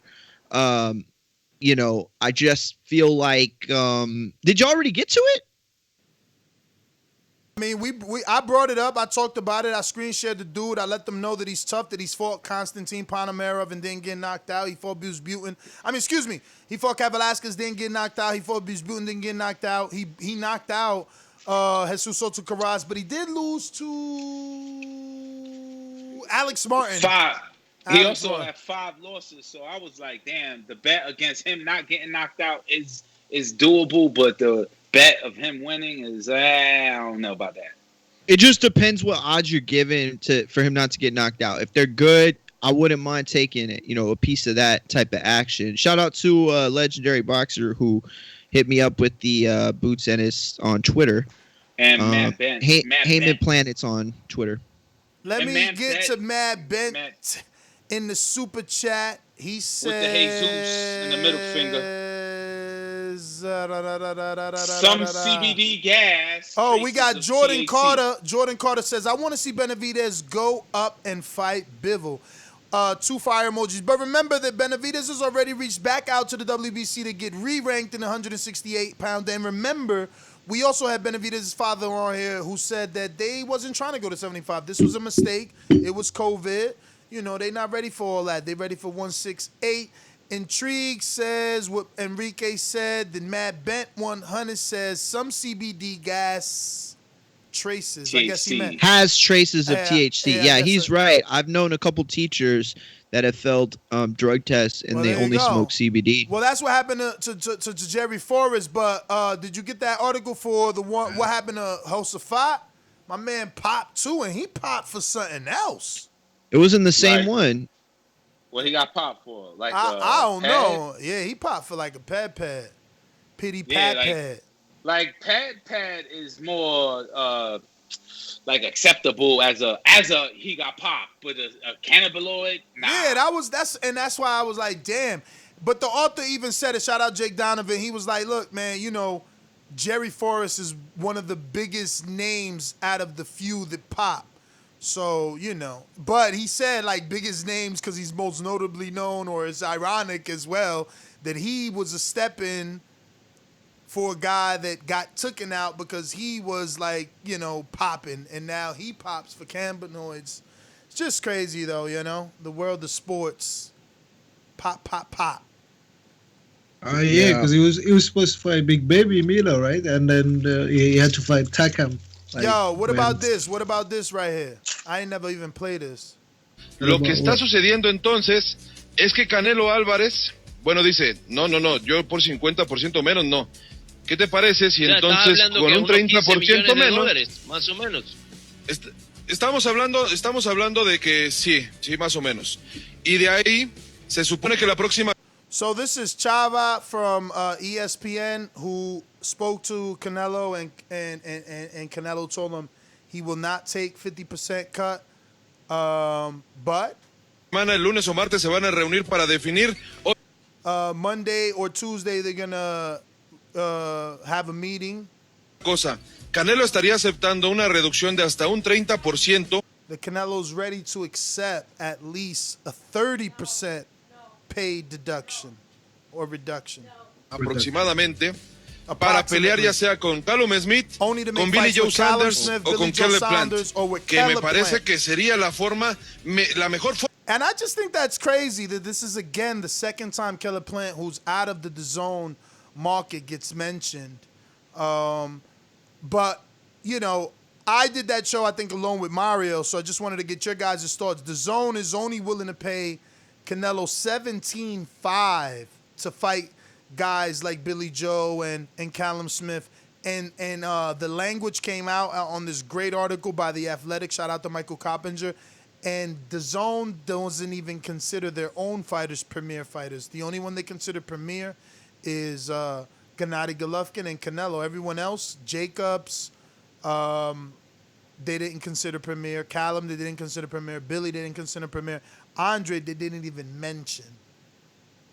And what else they considered premier was the fact that, and what else was shocking, Enrique and Mitty, right, is that in the Canelo $365 million contract, there was like verbiage for the potential Mayweather-Canelo 2. So they wanted that as well, they being DAZN. And they had already wrote that, like, look, if this fight ever comes about, you can't have it without us. Meaning, if Mayweather would have offered it and said, hey, let's do a pay-per-view now that you popping again, he's like, he would have been bound to DAZN and would have had to try to sell it and do it on DAZN. It's Crazy. What's interesting too about it is that Canelo's yet to see the paperwork for the contract. That it's supposedly, what's it called, Ness? It's stonewalled. He's been stonewalled at every attempt to try and get the paperwork from Golden Boy. Because they're saying that it's supposed to be sealed. I forgot what the word in legal jargon when a contract can't be seen or it gets sealed. But yeah, it's basically sealed. And so he doesn't know what's on that contract really. And yeah, it was a good interview that we had with Cop last night.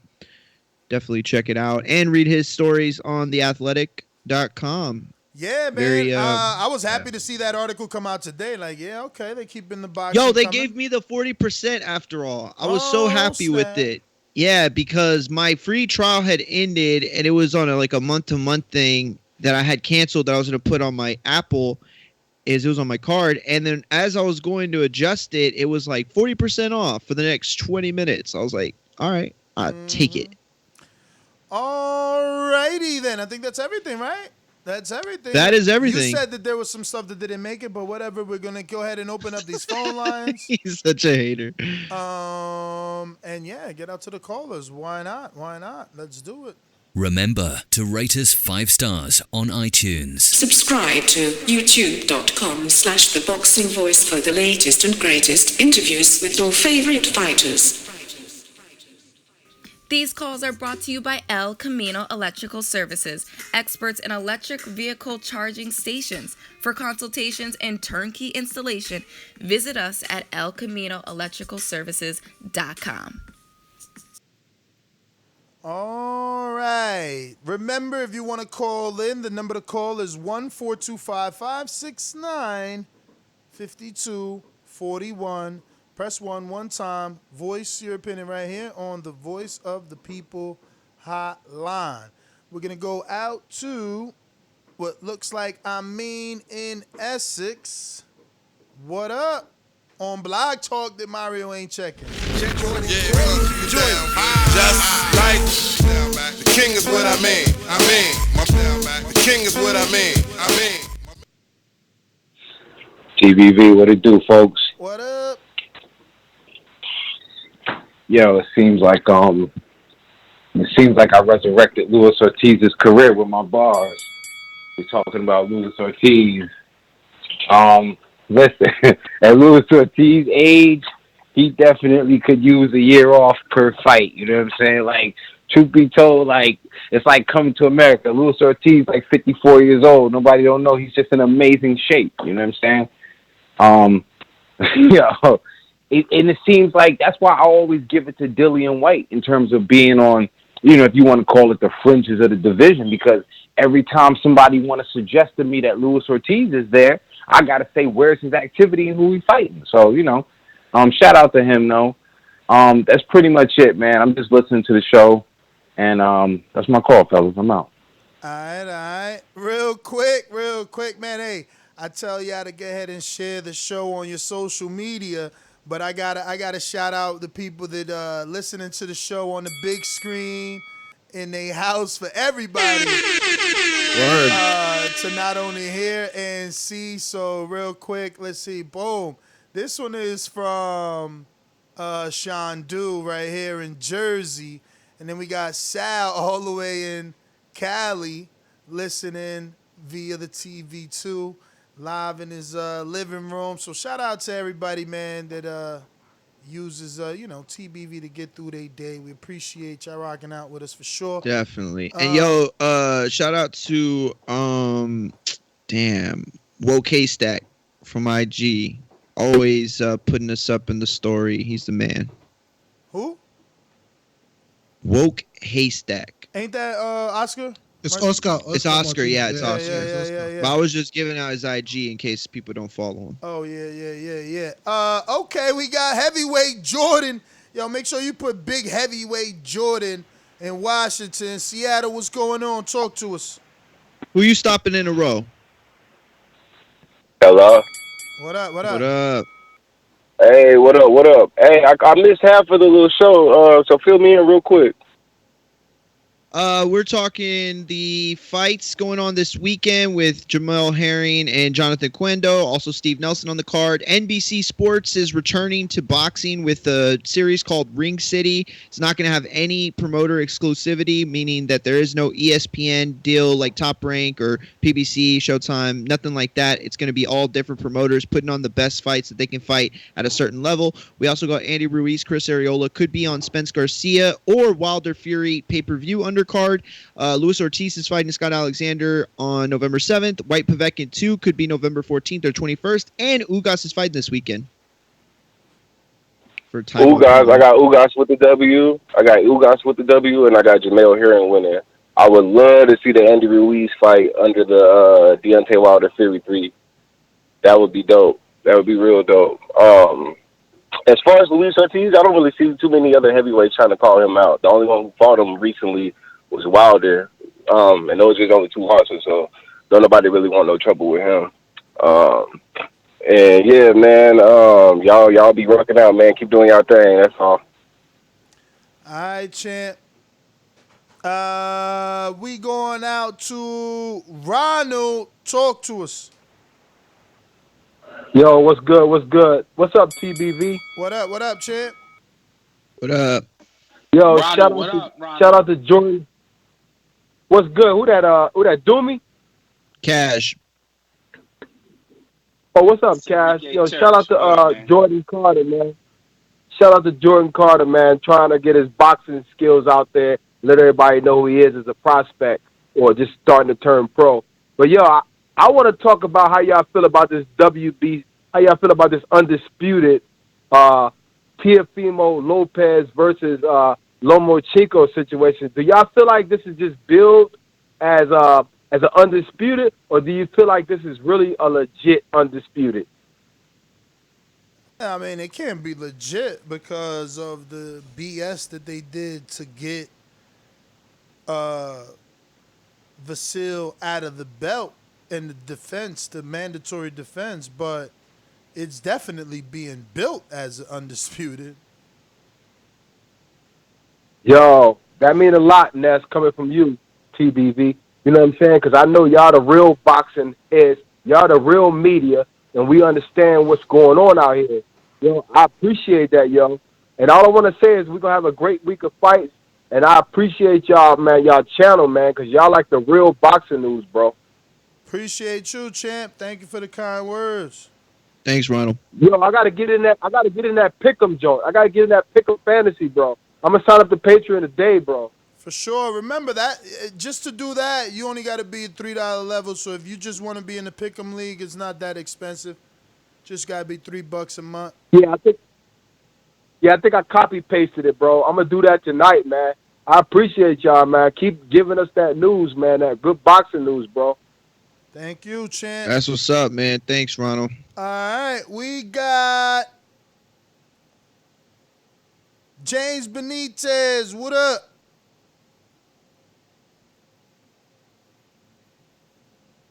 Just listening. Keem in Florida. What up?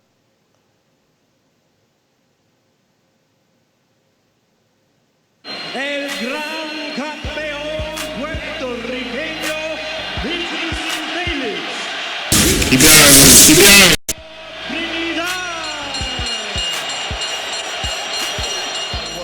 You got any excuses tonight, Roy? Let's not ask questions like that. Let's touch gloves and go to work. Let's go to work. Yo, what up? Can you hear me? Yes, sir. All right. What's up, Flagship Thursday? If I get 3 whole minutes today, you sure do. I don't even know what to do with all this time, man. I'm used to that morning show. You got to go into a quiet room, that's for sure. Yeah, you on speaker. Window. He on speaker today. Nah, I'm on these iPhone headphones, man.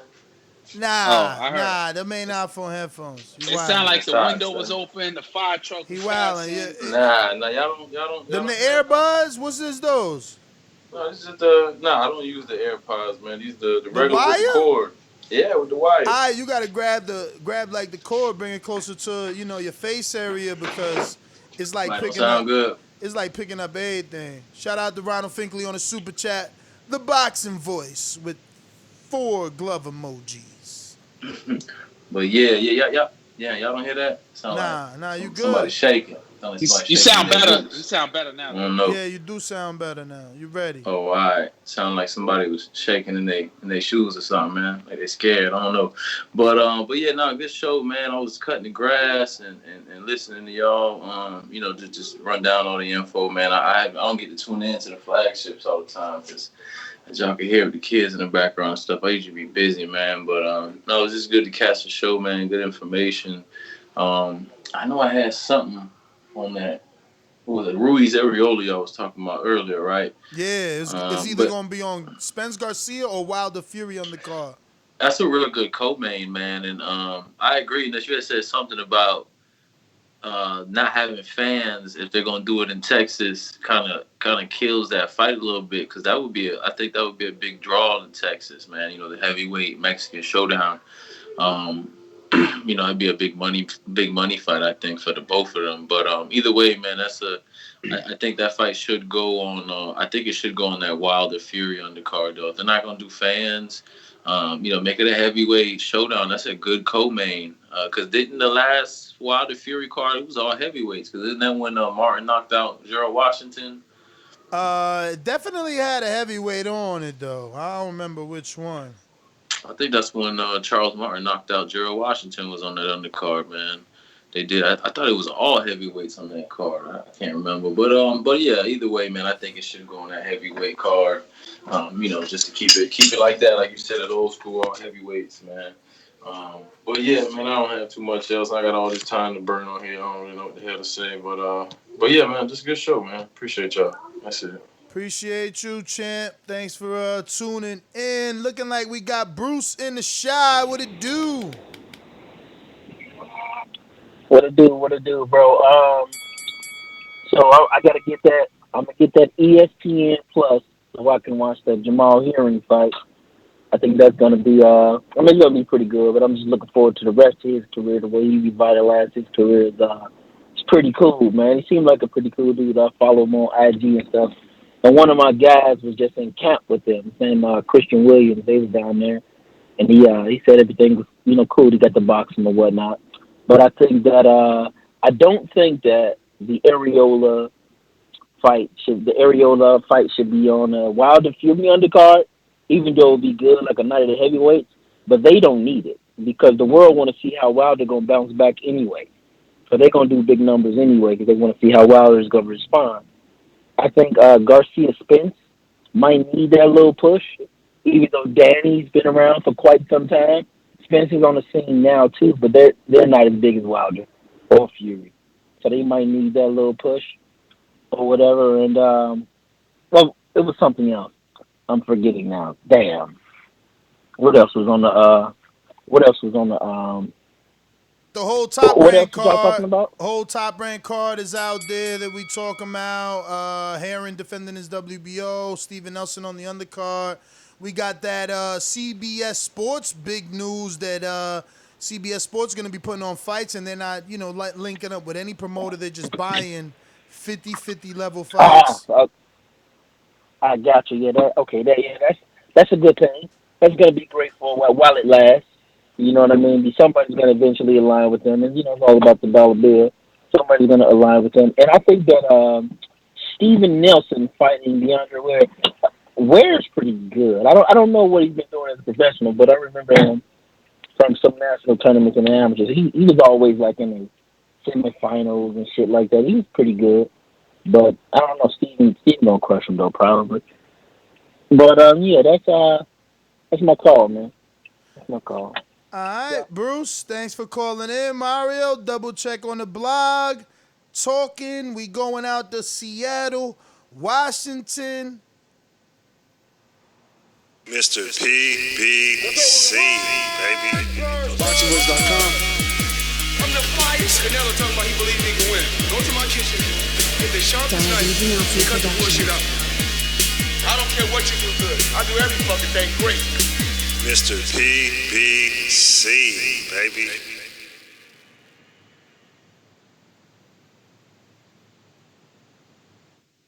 Alrighty then, Info Joe, California.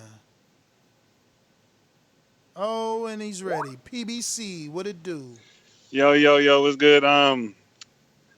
Yeah, man, I can't wait for Ann Louise versus Arreola. That would be a perfect fight. I mean, I was excited about when I heard Andy mention it. When I heard, I mean, that would be a beautiful fight. And the fact that I heard Luis Ortiz might be like underneath his card or fighting on the same day, that'd be even filthier. I mean, I would love to see Ann Louise versus Arreola. Two motherfuckers that, slug it out.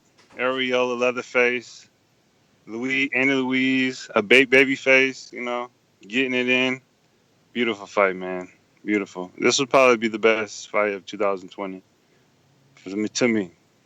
And I hope Deontay Wilder comes back, reclaim his title. And he also gets back in that training camp, switches it up a little bit. But, yeah, that's my call. All right. Yo, Mr. PBC, you got an Instagram, dog. Share the show on your Instagram, and then we're going to repost you. You know what I'm saying? This is free. Info, what it do? Jordan, you too. Info, you available or what, champ? Still working late night? Mr. Info Joe. This portion of the show we call In the Mr. Know, Info Joe. presented by my brother.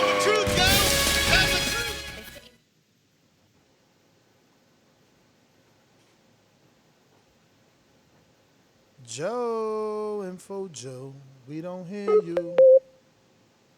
Info. Tell him the truth, Yo. We hear you now. Talk to us. Yeah. Yo. What up? What up? Shout out to the boxing gods. We back again. Can you Shout hear out me? to them. We hear you. All right. Hey, man, everybody, man, if I was you, join the Pick'em League. See where you rank at amongst the MVP pickers of the last month. Yo, I'm excited to see who wins this month. I got one wrong this week, man, with that UK card, man. But from what I read, we couldn't see that fight. I didn't pick Ennis. Yo, but from what I read, though, my eyes didn't deceive me. I heard it was a close fight. And was I wrong? I picked balls. It was an ugly fight. Yeah, and I guess close. One judge didn't see it close, but yeah, I don't know, man. All right, I did my film study.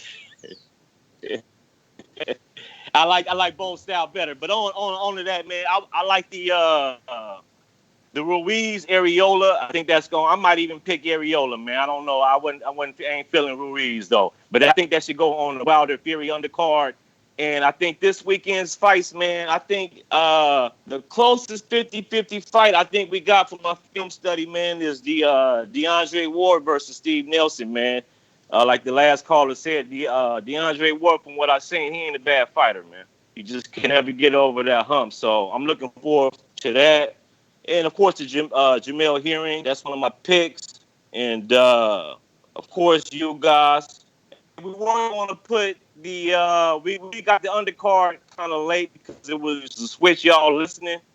Me, Mitty, and Steve passing over it. We didn't get it till today, so we put. Damn, Joe, you got hella bad service. Where you at today? You going in and out, in and out. Or something? Huh? You going in and out, Joe. You got bad service today. You hear me now? We hear you now. Yeah, we got you.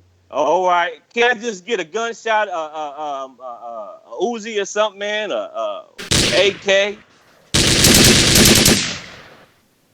Yo, that's for the suckers that hit the thumbs down, man. Hit them thumbs up, man. You listening to the #1 pound for pound boxing podcast. We got boxing bars. We got the Pick'em League. And all the info you ever want on boxing, man. Shout out to all the callers that make the show as well and everybody in the chat. That's all I got. Peace.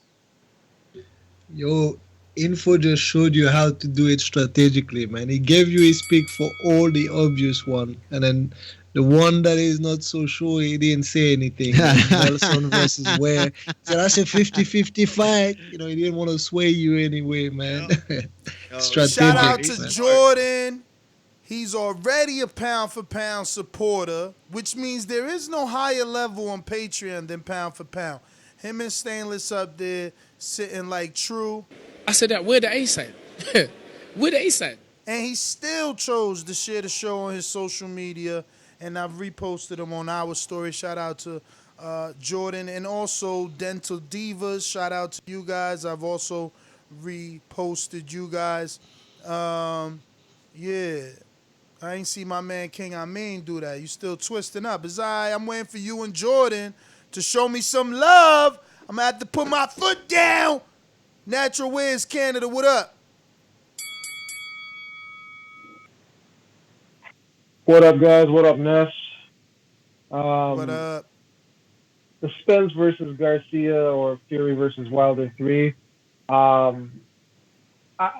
say Spence versus Garcia can probably sell on its own. They'll probably, sell the whole Lamborghini or whatever car flipping, and Danny's now getting his second or third shot at the belt, right?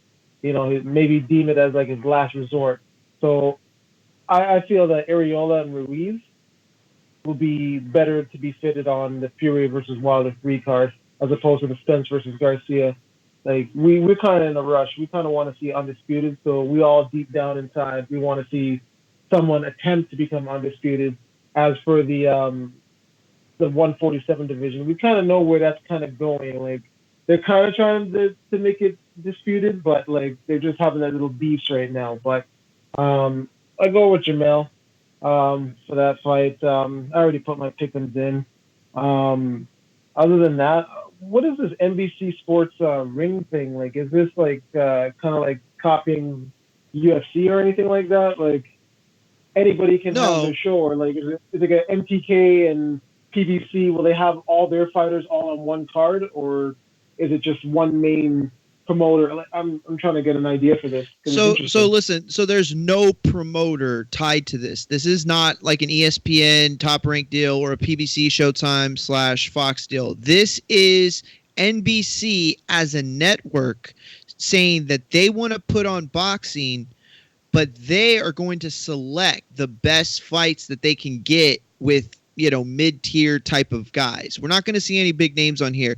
You're going to be seeing promoters like Salida. I'm going to guess Raging Babe, even though she wasn't in the article. I'm going to guess she probably gets a card on there too. Kathy Duva, Lou DiBella, some of the real workhorses of boxing. They're going to be able to get their shine. They're going to be able to get their cards, and we're going to be able to get to see some of the best fights. That's what the premise is. So we'll see. All right, sounds good. Well, yeah, that's my call. But what's going on with the Border Wars and the Battle Bars on Saturday? Battle Bars, I think you might have been offered a Rough House rematch, but I got to double check what is on the docket. And Enrique going and first. Enrique, we forgot to tell you. Did you tell him? I didn't, because, he's a busy man. Enrique, do we tell him on air, you've been offered a CYP rematch. He came on. He said he wants that money fight with you. A rematch. See. You know what kind of battle I want to see? All he want is 2 rounds.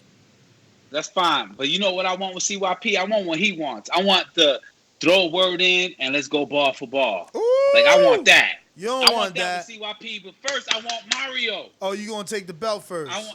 I want Mario, then I want CYP. I don't want CYP to say I'm trying to hide behind Mario. Oh, now I got to come extra hard because I can't let Enrique beat me and then put up the belt against CYP. So I got to really. What I want to do with CYP, I've been thinking about it. I was like, I know CYP want to come back. I knew he want that. I make CYP famous. What Kanye said to Taylor Swift. All right, that's what I'm saying. And he said, anybody, one word, let's go line for line. I'm down with that. All right, so we got King Born. What up? What up? What up? When you see old dirty bastard fall in a position like that, then you know that I'm getting ready to bust your.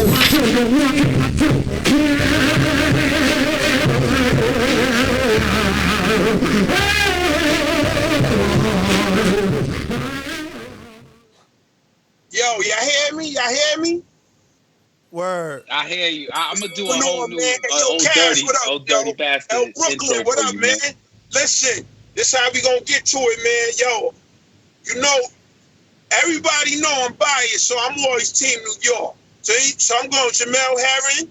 I'm going to you know, them other, you know, maybe I could get 4-1, man. I ain't picked none of them damn UK cats, man. Yo, UK dudes be winning because they know what's going on over there. You know what I mean? So I ain't picked them UK cats, man. Hey, yo, Kaz, CYP coming for your head. So you got to represent Brooklyn, man. You know what I mean? You got to do what you got to do. But, yo, yes, sir. I still got Cash taking out Mario, and I still got Cash taking out Doom. Because it's all Brooklyn all day, every day. Word. I could be in Alaska and still be Brooklyn. I could be in outer space and still be Brooklyn. You know what I mean? But like I said, man, that's all I got tonight. Sunday's going to be live. I probably might come back with the ODB style. Hey, yo, Ness, man, I need to hear some of these old joints, these older titles, man. You got to put me on to it, man. For real, for real. I have reached out to you and all that, dogs. You know what I mean? Yo, Try to put it together for me, man. I didn't know you reached out, but yo, everybody on the back channel is Patreon. That's mad easy. You know, all you gotta do is click on the untitled tag, and then every untitled is there. Then you just take the MP3 that you want. You already a Patreon, champ. So, yo, do I need an iPhone and all that, man? Nah. I got Galaxy S10, man. I've been trying to do that, and just the damn picture just pop up, man. What's up with that, man? What picture? You know, when you go to the untitled thing, the picture just pop up. So I gotta get it. But scroll down. Nah, scroll down. You got to first of all look for the one that says audio only. Okay. And then you're gonna have the MP3 because you on the road. You don't want to be wasting internet. Nah, I got unlimited, dog. But you in the mountains. When you in the mountains, you in the mountains. You're gonna be going in and out like Info Joe. True indeed. All right, so look for the RSS feed and all that. Yeah, you could do that. Once you download one, they always gonna pop up in your RSS feed. You got a personal Patreon only specific to you RSS feed. So. Okay, yo, real quick, man. Yo, Border Wars, man. Like wherever you have it at, I'ma be there. If I gotta help out somebody with pads, you know, if you're gonna have it in Pittsburgh, let me know. You know, you're gonna let me know what it is, but I'm gonna show up, man. I'm gonna show up. For real. I stay in the truck. All right, y'all have a good night, man. I'm out. Hey, Mitty, is it too late for people to join the paid pro league? Because No, they can pay their money, man. They've got until the deadline to pay their money, so that's fine. The deadline is what, for tonight? Yeah. Tonight at midnight, something like that? Yeah. But they don't. But are you gonna roll over their fights, right? Because they pick for the amateur. Let's say they got their 2 fights right that they picked. Nah, but your points, that don't matter. That's the whole week. You'll still add them. Your points only count for the. I was worried about that too because the there's other just day. one deadline for the payment. Awesome. So it's every Sunday then, I guess, right? Is the Every deadline Thursday, for a week? Every Thursday midnight when the poll closes Thursday for midnight. most fights on there. Yeah, so that's fine. I'm sorry. I meant to add. I'm sorry. I'm so stupid. I meant to say it starts Sunday, right after the when the week starts for that set of fights, and then the deadline is Thursday midnight or Friday midnight, Thursday night. Yeah. Okay. The only reason we close the other polls is because like once in a while we have like midweek fights, right? So that's why those one have like a slightly different deadline. But yeah, let's keep it easy. For the payment is like same deadline as the Thursday show. So we going out to Ricky in Cali, but real quick shout out to Jordan in Seattle, Washington. for sharing the show on his IG. Ricky, Cali, what up? What's up? What's going on? How you guys doing? We good, we good. How about you? Nah, pretty good. Just, hearing you guys talk about, all these fights this weekend. So, like I was saying, shout out to TVB. Best thing going on right now. And, keep it up. For sure. Champ, thank you. If you're on Block Talk, yeah, you gotta press 1. If you haven't pressed 1, that's why we haven't gone to you or said your name. So press 1 time to voice your opinion right here on the Voice of the People hotline. Don't forget, you can call us on Skype by adding Nestor Gibbs. We're going out to next up in Canada. What up?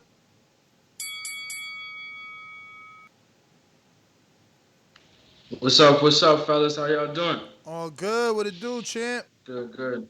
Not too much, man. Just, get everything sorted out over here. I just wanted to give you my take on, the topics you're talking about. For the Chris Arreola Ruiz fight, I think that fight is going to go 12 rounds, personally, and I think it should be on the Spence-Garcia undercard.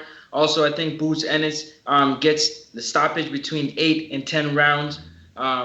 And Earl Spence right now is in dog shape. 3 months away from the fight. Dog walk time. Big fish. Big EJ. Shout out to TBV. Hit the thumbs up. I appreciate it, y'all. Next up, thanks for calling in. Intrigue in, don't they call that Hotland out there? We got that new one all ready for you, champ. It's all ready. That ain't ready. Hold on. Let's lower that. Whoa. I said if it's on fire, hotter than a throwaway. I need my money now.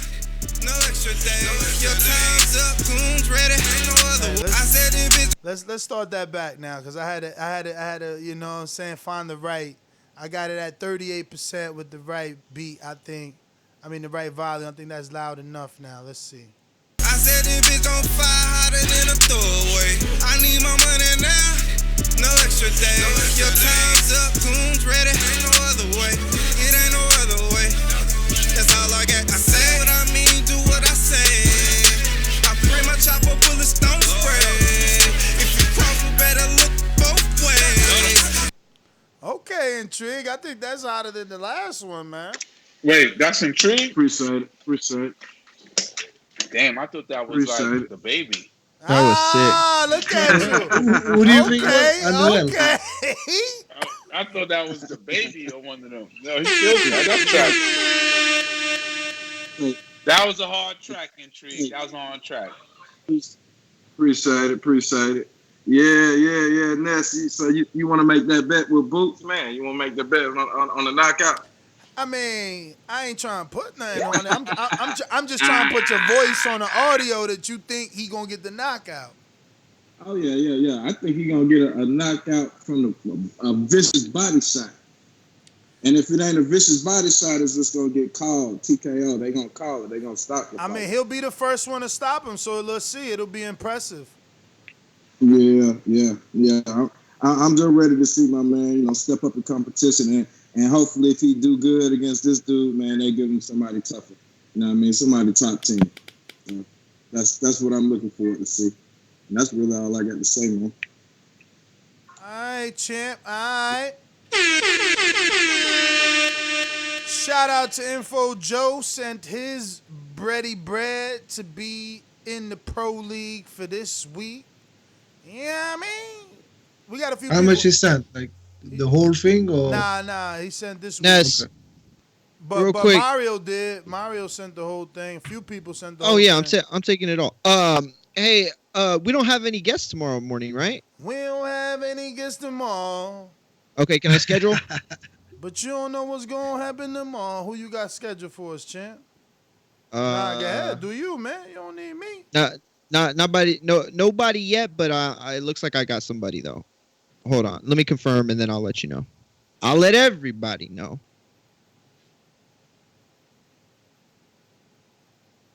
Yo. We got a super chat from TJ who says, so we gonna act like Ruiz didn't want to Like didn't want to Ortiz, fam? I don't know what he meant by that. To fight Ortiz? Or didn't want to fight Ortiz? Okay. So we gonna act like Ruiz didn't want to fight Ortiz, fam? I mean, yeah, he's coming off a knockout loss. I mean, what? A loss on the highest level? Like he's a franchise now. Yeah, you built him back up. You don't throw him in a fire. We got a super chat from Mad Bent. 100. He says that song was dope. Boom emoji, 100 emoji. Yeah, man, I liked it too. It got me singing it. I was like making my own shit up to it. Is that on iTunes, Intrigue? Oh, Intrigue! They want to cop it on the tunes. Come on, man. We have to support our people, man. No, I got a lot of his stuff on Apple. All right, cool. Yeah. Well, I have everything on my iTunes downloaded, but I have actual tracks of his like on different playlists. Like I only ever listen to playlists, right? So I got him in like a hip hop playlist, like for the ride, and then I got him in a workout playlist. Like he's got jams for real. I got a couple of his on the smoker playlist. Shout out to Mario that was doing his research on Intrigue for the bag. He was running on a treadmill, listening to your verses for the battle. Intrigue. Damn. Nah. It was the YouTube videos. Mario is just playing those songs to tell people, you see that guy singing there? You know, I beat him. I beat him in a battle. You know? He thinks I'm capping the people at the gym, just random strangers. Like, oh, what this guy? Oh, this guy right here. No. Yeah. No, but yeah, no, it's good, man. If he's got his song, yeah, I like that track. track. He needs to plug it so that we can just go and download it. That's good. Yeah, he's got a good style, but that last track, I liked it. It reminded me of, damn, what's that guy's name? Yellow B. You know that song? That's on me, baby. Yeah. That's the one that Earl came out to. Word is born. I never heard of that dude till Earl walked out to him in Texas. I never heard of Yellow B. Yeah, you from New York. That's why. I never heard of Yellow Beezy. Yellow Beezy. That was kind of a Yellow Beezy-ish track, but I'm saying I like his music. Yo, come on, is he Yellow Beezy? Is he Lil Baby? Why he can't just be Intrigued the Incredible from Atlanta? No, he's got his own style. I'm just saying, like, you know, it fits within that genre of that subgenre be of hip hop. Walking Tank out next fight, man. Remember, Tank out. Remember, right? If you're on Blog Talk and you haven't pressed 1, that's why we ain't go to you. Speaking of go to you, we going to Steve in Chicago. What up? My town up in K-Town. Hey, Daddy, this a dollar beat. I drink soda, I eat pizza. I hang out with chicks all day. You fight still can't beat me. They fighting every day, they in the gym every day. Just give me 6 weeks, and I got it. Boxingwoods.com. Oh, you guys hear me? Yes, yeah, sir. we got you. All right. Yeah, hey man, shout out to Dollar. I see him in the chat. If you guys want a dope intro from him, just hit him up on his IG, and he'll fix you up. Okay, as far as the picks, yeah, we don't have a whole lot. You know, I'm gonna go on the show. I picked my picks in the league. But for the show, you know, I'll pick Herring and Ugas. You know, these, I don't know. I don't know much about, I don't really know much about the guy Herring's facing, Oquendo. I don't know, you know, much about him. So I'm going A side. But hey, I wanted to ask you guys something, or tell you guys something. What do you think about this? And I know, like this NBC thing, it really got me brainstorming. Just listen to what I'm about to say. So this isn't happening, but what would be? Wouldn't it be great if, let's say, DAZN collapsed, right? And Golden Boy, you know, Telemundo is owned by NBC, right? So could you imagine Golden Boy hooking up with NBC and Telemundo? Like, that would just be fire for them. I wouldn't like it. Golden Boy has been on Telemundo, and I don't like, you know, the production. They stepped it up, but they're not gonna get the same amount of households on Telemundo that they would on like a real NBC. This is NBC Sports. This is not the same viewership. That would be. I mean, look, and let's be real. Golden Boy I is guess not it would part be of comparable. this conversation because they don't make those kind of fights. Like, I want them far away from this. I don't want the Virgil Ortizes of the world coming and fighting a bunch of dudes that we don't know every Saturday night or every whatever night these fights are happening. I want them to stay far away from this. I want the Thursdays. That's right. I want the promoters they've mentioned to get their fighters on. Everybody they put wants on. our day. I like it. Yeah, this Thursday is our day. What time Thursday? Oh shit, that's right. Damn it. Yeah. Oh, they're stunned. I'm just throwing that out there, but yeah, there's not much more. I learned a lot yesterday. I didn't get to call in, but I heard that show with Coppinger, man. I learned a lot from that show as far as, DAZN basically owns Canelo. They gave him the good money, but, they basically got to approve of the fights for him. So, well, they don't own Canelo. Remember, their deal is not with Canelo, and that was the most telling information. He doesn't have a contract with DAZN. He's got a contract with Golden Boy that he could buy out. It could be up. Remember, there's a lot there. Yeah, but you know what? I don't ever believe we'll see, as long as he's fighting on that app, we will never see him fight a PBC fighter. From what I was listening to, that ain't gonna happen. I mean, not necessarily true. This is the second time he mentions Keller Plant, and it comes down to approval, right? If what is their name? DAZN considers Keller Plant premier or at least what do you call it? Desirable, they'll do it. Yo, Oscar Valdez just bought himself Canelo, gran regalo. Wow.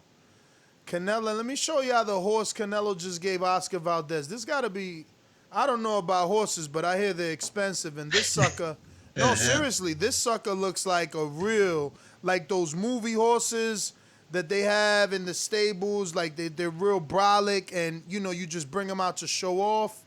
Look at this. No, but I'm laughing because people live different lives, man. Like, you imagine you buy a horse for one of your friends, man. I'll never do things like that, man. They live in a different when you planet, rich, man, when you rich, yeah. it's like you buy. That's what I'm saying. You buy friends' horses. You know what I mean? Imagine, bro. I got you a horse. What the fuck? Wait, what is this? Why am I here? Where is it? Why is it not that one? They count that horse in the Bugatti, Where? Like I'm telling you, horsepower, yeah, like in the cars, right? So that's what it is. But look at him. Look how big he is, bro. Look at that thing, bro. And looks like one of those, like, the one that does like.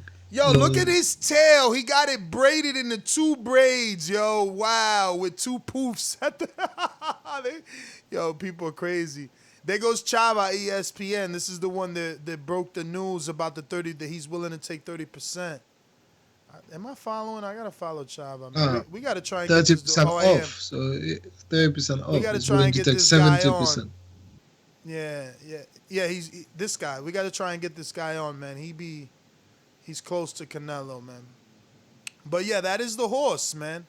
That is the horse of Oscar Valdez, just gifted to him by Canelito. Man, that sounds nice. So, I wonder what my promoter's gonna gift me when I beat Casual. Bro, you guys know how to ride horses and shit like that? I've rode a horse in Jamaica and in DR. I know how to drive a car. That's you're gonna give me the car. That's what I'm saying. But I went in the beach. I went in the beach with my horse in the sand and in the water. But you had guidance, though. Yo, guidance? What you mean? Ain't nobody holding my rope, fam. Bro, they were holding his rope. No. No. Not holding his rope, but like my man was on the horse beside you. Like, come here, Ben aquí. It was some guy on the horse and he was sitting back of him, holding onto him like a motorcycle. Not beside me, but like, you have a guide and he rides with you, not on your horse, in his own horse. All right, know what I'm I have a better horse story than that. I was on the horse. Bro, this ain't no horse competition, bro. You want competition? No, yo, go compete with Oscar Valdez and Canelo. As I said that, I felt like I should not have said the word better. I should have said different. experience with a horse that was a polo horse, right? So I was Wait, what? yeah, the game polo, you know. Yeah. They have Boom. different horses for polo. Wow. Well, one that was trained for that. Yeah. I get that. And the guy, and his name was like Bongo or something like that. And I remember I got on him and I just wanted to ride it, but somebody was playing polo ahead of us, and Bongo knew how to play polo. So when he saw the ball, I didn't have, the polo sticks. Horse took off. Like, so your story, so his story is that he fell. That's his story. Enrique said that like if he had a polo stick, he would have made a score or something. I didn't have my polo stick at the time. I didn't have my polo stick at the time, so I braced myself, and I'm like, yo, I think I'm going to die. You know what I'm saying? I did not know how to stop him, but I was like thinking about I'm going to break a bone or something because Bongo knew how to play polo. I did not. So, no guidance right there. Just Bongo. Bongo guided you. You say like the horse guided you to wherever you need to go. What I'm saying is, I know how to sit on top of a horse, not really ride the horse. You get it? Since you asked the question, that's what I'm saying. You say like the horse will tell you where he wants to go, man. That's no you. The horse will tell you where he wants to go. Like his mind is there, his spirit is there, his soul is there, and he lives a life. Yeah. So do I know how to ride a horse? Nah, I know how to sit on top of one and like stare him to the left by force. But nah, I don't. Ness does though. He went in the water, everything. Did the Long Ranger joint, pulled it back. You Willie the horse, Ness? All right, cool. Bro, that's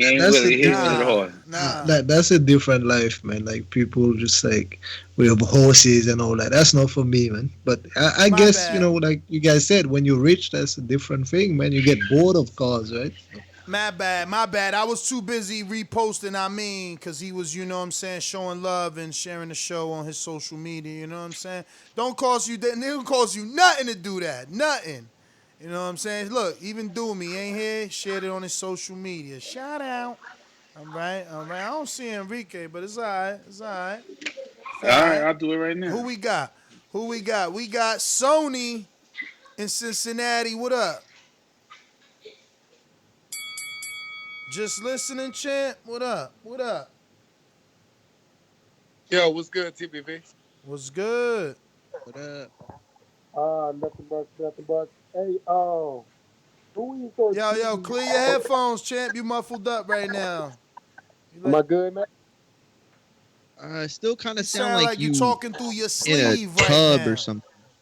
Am I good? Yeah. That's better. That's way better. Hey, yo, Andy Ruiz and Chris Arreola. They're with like PBC and Showtime, right?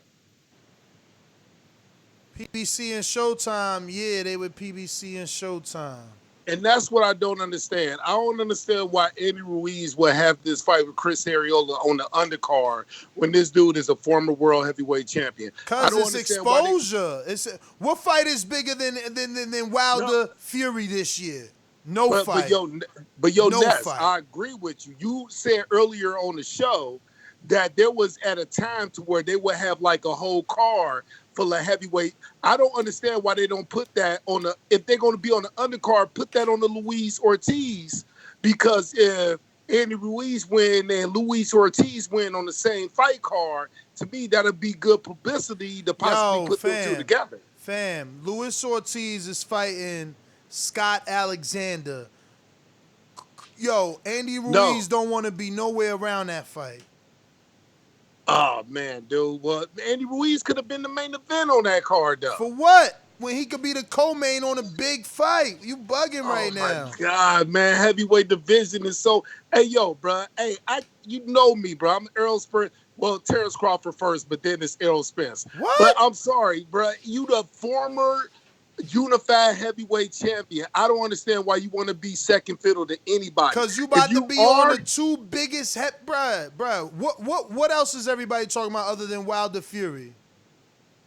Hey, I'm not talking about the Wilder Fury card. I'm talking about the Luis Ortiz. But that's what I'm telling you. They giving them the option to be on Wilder Fury or Spence-Garcia. What would you take, bro? Do you want to be on a pay-per-view and get promoted like a pay-per-view star, or you want to go do your own main event on Rinky Dink Showtime? Come on, man. Look. I don't care how they play it. That was just my opinion. You know what I'm saying? Now, as far as the other,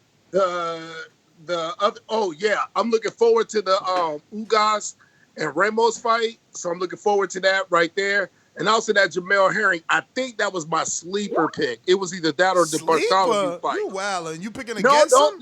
Hey, bro. Are you picking against him? Hey, because I'm not a fan of Herring like everybody else. Oh, no, I'm just saying. I didn't know you was picking against him. I didn't know. I see flaws in Herring. I do. I think that fight he had over there in Japan. Well, you got a boomerang as long as Stainless don't come, so we'll be right back to holler at you. In the meantime, we're going to go ahead and refresh the $ Cash App Nest GTO for everybody that wants to save us that 30% from YouTube kicking our butt. So K Carr, Mitty, I don't know, you must know him. He says Ken. That's Ken. Damn, you know everybody already, yo. What's up with that? That's official. So he sent his for the Pro League. It looked like Anthony Von Lewis said Tyson Fury made international news for his next question marks? What the hell? Tyson Fury made international news for his next question mark. I have no clue. All right, Anthony. And then we have Santos, who's the neutral corner, and he's all good for the month, Mitty. He's all good on the Pro League for the month, neutral corners. TJ already got to you. We're going to just go ahead and hit that thumbs up because we appreciate the love. And looks like we're going to keep it moving to Stonebone, the newest boomerang of the crew. What up, champ? What up? Oh, Chilling. Yeah, man. I don't know what Sony been drinking, man. How you gonna pick? Ain't he supposed to be from Cincinnati? And Jamel is repping Long Island and Cincinnati harder than probably a lot of the guys. You got a real champion from Cincinnati. They always say it's somebody from your hometown. You know what I'm saying? Right. You get killed in your hometown, hated the most in your hometown. You got a real champion. Of course, he got flaws. He done lost before. He done been through it all. You supposed to root for the guy to come back, and that ain't much of a sleeper. Maybe if you'd have waited till he fighting Frampton and say, he a sleeper or something like that, but he too little anyway. So I'm gonna go with him. He coming out the cage. He frustrated. He probably gonna stop Oquendo. Steven Nelson stoppage. Ugas decision. Ugas probably a win it. He gonna get pushed though for a good fight just to see how in shape he is. And Ugas usually fights to the competition he against. You know, only maybe once or twice you see him like just go above it. Like he needs to make a statement in this fight. I want to see what young Jesus can do. He looks like the better prospect than his uncle was. He got better size, better footwork, faster, just a more all-around boxer. And as far as Ness, if I gave you're a gambler, Ness. Let's gamble real quick. So if you're Ruiz's manager, right? Andy Ruiz, Andy Ruiz's manager. I got $100. Which fight do you believe is guaranteed to happen this year, and which one not? You got $100. Is you gonna put 100? Is you going 50-50, or is you going more like 70-30 that Earl fight or Wilder fight? Which one do you believe? What would you put your money on that's gonna happen for sure? Earl, Danny. Because you know that's happening in November, right? Nah, it's this month, September. I mean, no, not September. It's September. Hell yeah, September 26th, ain't it? No, that's Charlo September. Let me double check. Earl November 21st because Bud supposed to be November 14th, right? Bud supposed to be the week before Earl. Earl should be November 21st. Earl, you right. Damn, that's that far out. Holy smokes. They announced that early then. Wow. Because that's Al already paid both of them. You know what I mean? They was already in position to make that happen. Danny is a dog. Danny ain't never turned down a fight that was like if Al came to him with the fight, he fought him. So if you Andy's trainer or his manager advisor, how likely do you think Wilder Fury happened without a crowd So you tell. Yeah, but cut it. See, we on the outside, so we gonna assume and guess. They know. If Al come to him and tell him you on the Wilder Fury, he know Wilder Fury happening. It ain't gonna be like, hey, you could wait and maybe we put you on the Wilder Fury. If he tell him you on Wilder Fury, that shit happening. And that's the thing. That's what we don't know. Uh-oh, got my champ in the building. In the building. The champ is here! The champ is here! Red belt, black belt, WO and green. I'm king. Undisputed GOAT, TBE. And you can catch the news first on TBV. Voice of the people now let me speak. Scientists of the sweet, BOXING. Yo, so really? You just listening right now? He killed it. I like that intro, man. He killed Yo, it. TBV, what's good? Sorry, man. You know I'm off on Thursday, man. So you hear me in the morning, you hear me on the flagship, but you hear that blunt burning in the background too. So I'm a little high. I forgot to unmute. Well, what's good, fellas? What up, man? It's Thursday, man. We made it to another one. I know, right? I know, man. Man, I don't even know where to start. I don't really know a lot about the fights this weekend. You know what I'm saying? So I guess I would speak more on the topic. I gotta agree with Stonebone. Like, we know that the Arrow fight happened in November, so it would make more sense to get in on that. It might not be the fight that we all wanted right off, but it's still a high profile and a big enough fight and a pay-per-view fight. So if you're trying to get your name back in the hat for the championship contention, then, you know what I'm saying, especially against Arreola, that's a good look. So Ruiz need to not sleep on that at all.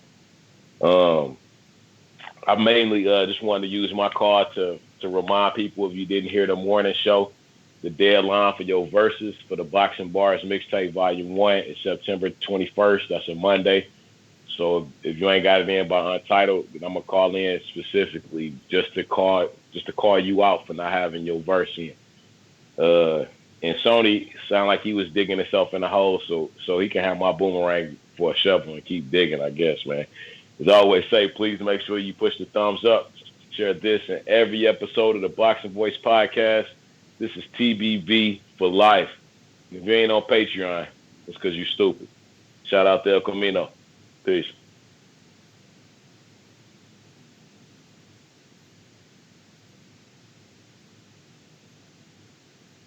Yo. All right, though. So shout I was out to busy. El Camino. I was busy showing Enrique love and reposting Enrique because he shared the show. But then I got caught up in the Twitterverse. Someone added me, and I'm just like trying to read what they've been putting me in. So Twitter's fire, man. What was Stanley's talking about? Like, so there's actually a beat that you guys have, and you're gonna drop a mixtape. Oh, you want in on it? You want in on it? Man, come on, man. Why are you discriminating, man? Discriminating on what? Send me the beat. How I'm discriminating? Because you're not believing in him. You thinking he's not They into don't that. believe in me, man. Who don't believe? Playing games. I don't know nothing about that. This all You was I like, know you right want here. the beat, This baby? all I know right here. This the beat. If you got the skills, we can send it to you, and you can jump on it and drop your verse. Just send it This to one me, got man. this one got Stainless on it, so you're gonna have to go after him. All right. Look at Enrique trying to like, yo, I got this. Ha ha!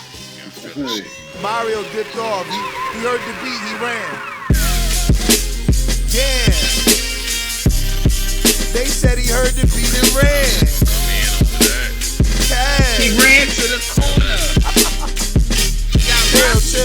Chill. Boxing Bars is on Saturday. Uh-oh. Time to ring the alarm.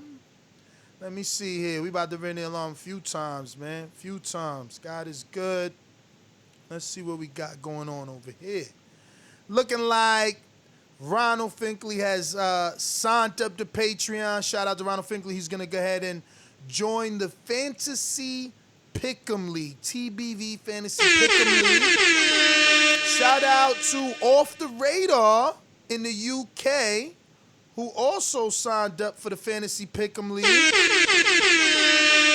King Born re-ing up. Re-ing up. Shout out to y'all. What up, Mitty? We gotta do that, like do the full list after the show, right? Because it's a lot of people, so it's good. Oh, you mean like who paid? Yeah, who paid? I want to make sure we've got it right and on lock. So I mean, you don't want to do that for the morning because it's still people got till midnight and you got to get to bed. yeah, cool. We can do that in the morning as long as we do I'm that. up early. I'm up early, and for you that's like afternoon already. I think like 5 and 6 is what time for you over there? I mean, like probably like 12. Like 6 is 12, I think. Like. There you go. There you go. I'm busy. I'm busy sharing Enrique's post twice from both accounts. That's right. We got Intrigue. You want your boomerang? Intrigue. Give it the stone bone. Give it the stone bone, who got now 2. Sony Stainless gave you his. Yo, what's up? Can you hear me? Yeah. I heard Yo, I heard your heart pumping when you heard that beat. Nah, bro, forget about that beat. You know what, bro? I appreciate Stainless for giving me his boomerang. But you know what, bro? He over there throwing shots because of what I said. You know what?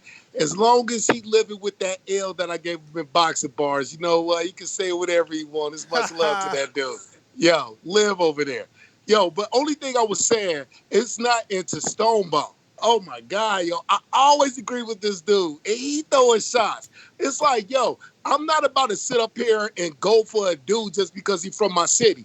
Now, yo, it's 513 all day, every day. I'm an Adrian Bronner fan, but I'm not about to sit up here and go. If we was doing a pick'em league and Adrian Bronner was fighting Terrence Crawford, how dumb would I be to put my money on Adrian Bronner to win that fight? It's only what I see in Jamel Herring. I like Jamel Herring, but I still feel like I see flaws in his game.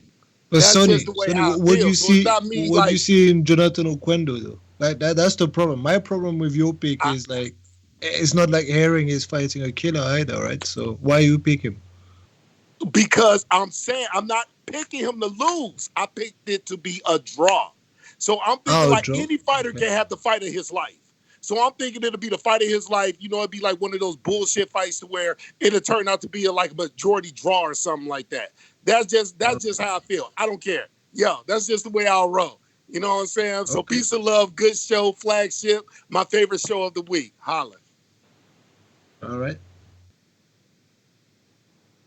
That makes sense. Like, you know, I just don't know. Like, I don't have put that much stock in Jonathan Oquendo to pick him against Jamel Herring, right? So that's the only thing that, you know, I thought it was a bit strange that you're picking against Herring, but it's all good. Yeah, man, me too. But, you know, Sony has already given us the impression that he don't mind losing. He might be that dude from that movie. You remember that dude that they used to call in to stand around the crap tables in the movie? You say you don't mind losing. He eventually got the role on Showtime as Hank Gallagher or something like that. But yeah, Sony don't mind. Like, come on, man, you picking a draw of Herring, the champ. He the champ the hard way too. He wasn't given a title. He lost twice, came back, rebuilt, champ the hard way, and you gonna pick like what is Oquendo's biggest win?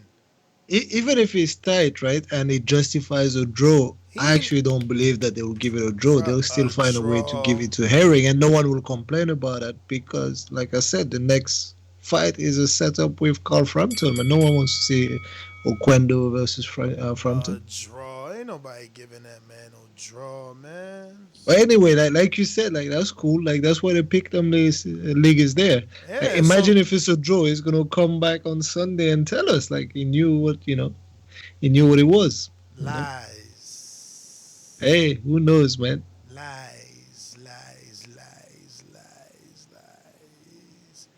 Neutral corner, we got it, champ. We got it. Then he says, bedtime here, truck driver. Uh-oh. Now we know neutral corner's also the truck driver. Shout out, shout out. What's up, man? What's up with my upload, man? Shout out to everybody, man. Appreciate the calls, the y'all listening to the calls to actions and sharing the show on your social media.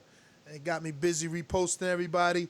Nobody on Blog Talk is press one. I'm assuming y'all all just listening, and that's all good. We're going out to the boomerang world over here of Stone Bone, who's got 2 now. What up? What up? What up? Hey, man.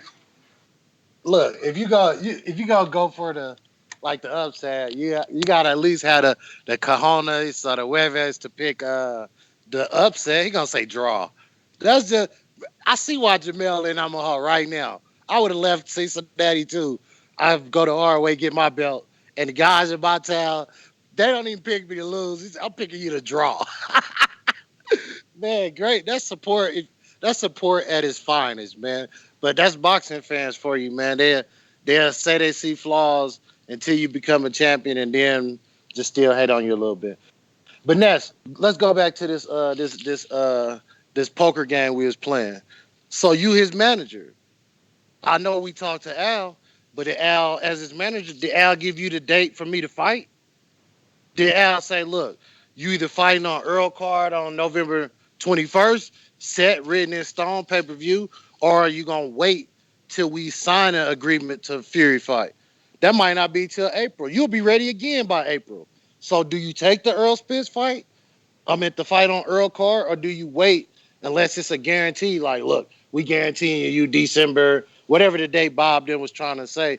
But I've heard nothing else about that date being firm or that date being close to being made. So if I'm looking at the cards on the table, November 21st, you know what I mean? You can do a Fascinova commercial, have your Thanksgiving Fascinova Thanksgiving commercial after you win on a pay-per-view, and then you sit there and say, look, I ain't get hurt. I'm ready for whenever that fight happened. I don't think that fight happened until it's a crowd.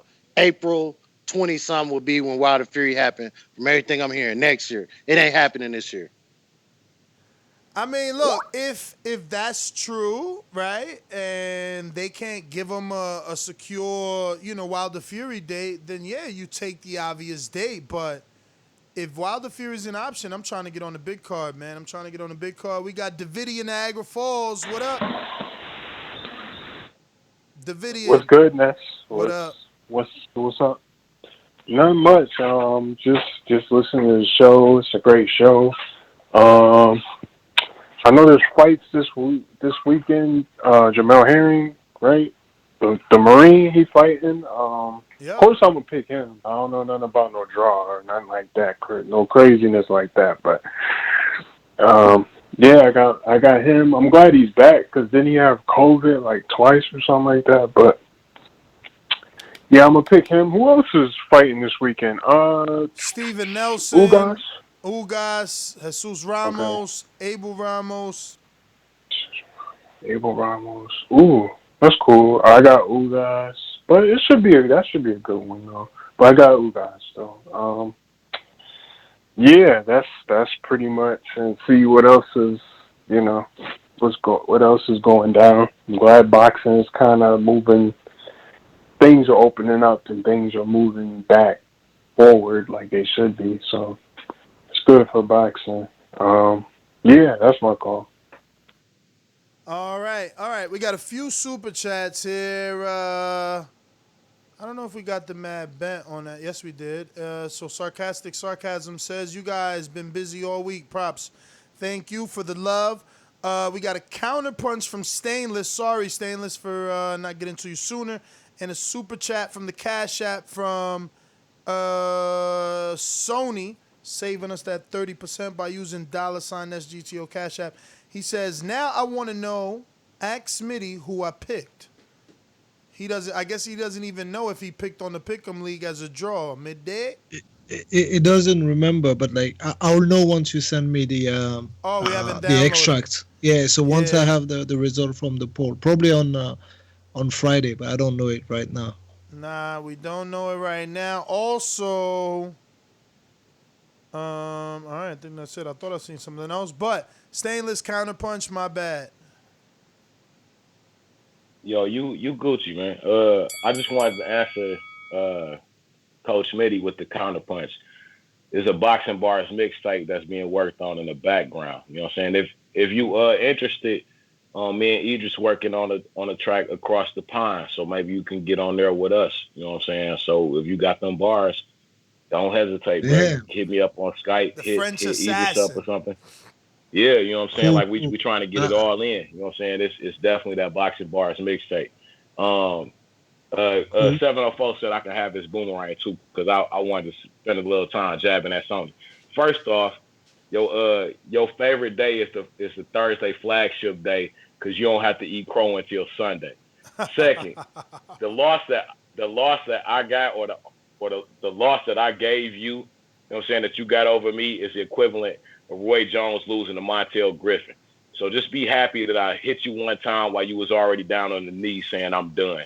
You know what I'm saying? Third, I've been waiting on your boxing bars mixtape song for the gatekeepers for months anyway, bruh. So don't come over here talking greasy, bruh. Like, you know what I'm saying? I ain't on here all the time, but when I'm here, and you better act like you know that, man. Cause when I get back free again, and I can get on them boxing bars, you know I'm coming after you first, bruh. I'm coming after you first, and I'm gonna get a 2-for-1 victory over you on one battle, bro. That's guaranteed. As always say, please make sure you push that thumbs up. Share this and every episode of the Boxing Voice podcast, because it's TBV for life. And if you ain't on Patreon, you a pendejo. Shout out to El Camino. Yo, Cash Weezy, man, I'm digging that shirt, man. You know what I'm saying? That shirt right there is for Sony, because YDKSAB, baby. And I'm out. Peace. Sony. Damn, they be coming for Sony. Thank you. He the commissioner, by the way. Yeah. So it looks like we are done. Actually, we got to go back to Stonebone. He got that other one. So he got 2. So we got one more for you. Oh. Yo. Oh. What up? Oh, my bad. I was grabbing some.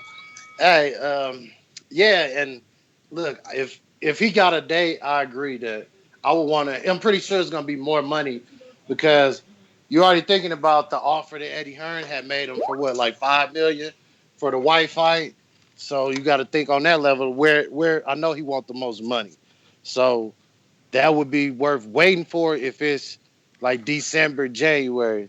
But if they can't give you an affirmative December, January, he better jump on that Earl Spence fight, because I think he get just as much exposure if he were to be on there and have a brawl and knock out of Arreola. That gives him great exposure and they'll be talking about him as an opponent for that fight. But if he wait till February or something like that, man, all bets are off. He gonna be sitting around. And will he work out that long? Will he stay in shape? And will he stay committed to wait for a fight like that? I don't know, man. Them is all kind of questions as like his manager and his team would be really thinking about. Like, look, can we trust him to stay right till February with no fight? I say no. We make him fight in November because he ready. So that's all I got on that, man. And y'all should put your money on Jamel Herring, man. I believe he can get it done. Don't be falling for these sometime fans, man. When you get it the hard way, you willing to lose it the hard way. And like you say, when you've been to the Marines and all these different wars, this fighting game is easy. He looking great, excellent shape, working hard for it. He gonna get the job done. Peace. All right. We went to Natural Wiz for sure, and Info Joe. So it looks like everyone now. All right. Anybody on Blog Talk, if you have not pressed 1, that's why we ain't get to you. And, we're going to go ahead and wrap it up. Next GTO, Instagram, Final thoughts, and though. Twitter. No final thoughts? I mean, the final thought is, man, I said it already. I have some final thoughts that I came up with based off the show. Danny Garcia versus Earl Spence with Andy Ruiz and Chris Arreola in Texas. 100K building, 25% is 25,000. A little mini Madison Square Garden crowd at Cowboy Stadium. Outdoors. It's a no-brainer, right? I did not consider the cost for goods being sold, but I think that makes sense, right? From the outside looking in. Tyson Fury, Deontay Wilder is its own attraction, but they don't belong in Texas, in my opinion. And then we got, what is his name that called in? Dan Ronald. He called in. And you took notes? Yeah, I took notes because I was like, yo, I like that. Yeah, Ronald called in. Good. And he asked about the undisputed Teofimo Lomachenko build-up. Undisputed was the highlight word. I'm just excited for the fight. I didn't even know it was an undisputed event. So that's pretty much it. My last thoughts, Andy Ruiz, Arreola. It is, to me, I think there's going to be a KO, and it's going to be a Andy Ruiz-produced KO. So those are my final thoughts on tonight's episode at the flagship show. You can follow me on TBV_casual_fan on Twitter and on to Twitter TikTok. and no, not TikTok. Twitter and on Twitter. On Twitter and YouTube. On Twitter and YouTube. I don't leave this one, man. Coach Mitty, stay taking a little shot. He said TikTok. Shout out to Bongo the horse. Shout out to Doobie with the TikTok.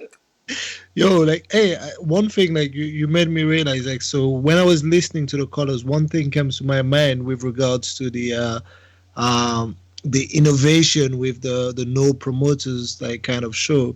The only thing, if they're gonna do that long term, do they intend to have public, right? So do they intend to have an audience? I know that for now it's probably well suited for TV studio type of show with no audience, but then as you build up to as things reopen, the one thing that promoters do well, and that's their job basically, is to bring people to the stadium, right? So with the kind of B-level fighters that do not have a great name and a big fan base, how are they gonna just ensure that they get a decent revenue in there? And is the money coming purely from the TV and sponsorship and the TV rights that they might be selling to I guess international countries, right? So that's the only one thing that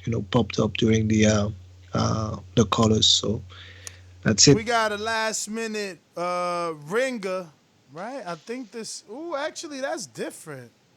Let me double check. I'm telling you, my let me see. My mind's telling me no, but my brain is saying it ain't Josh at all. Let me see. That is not Josh. You see? That's not.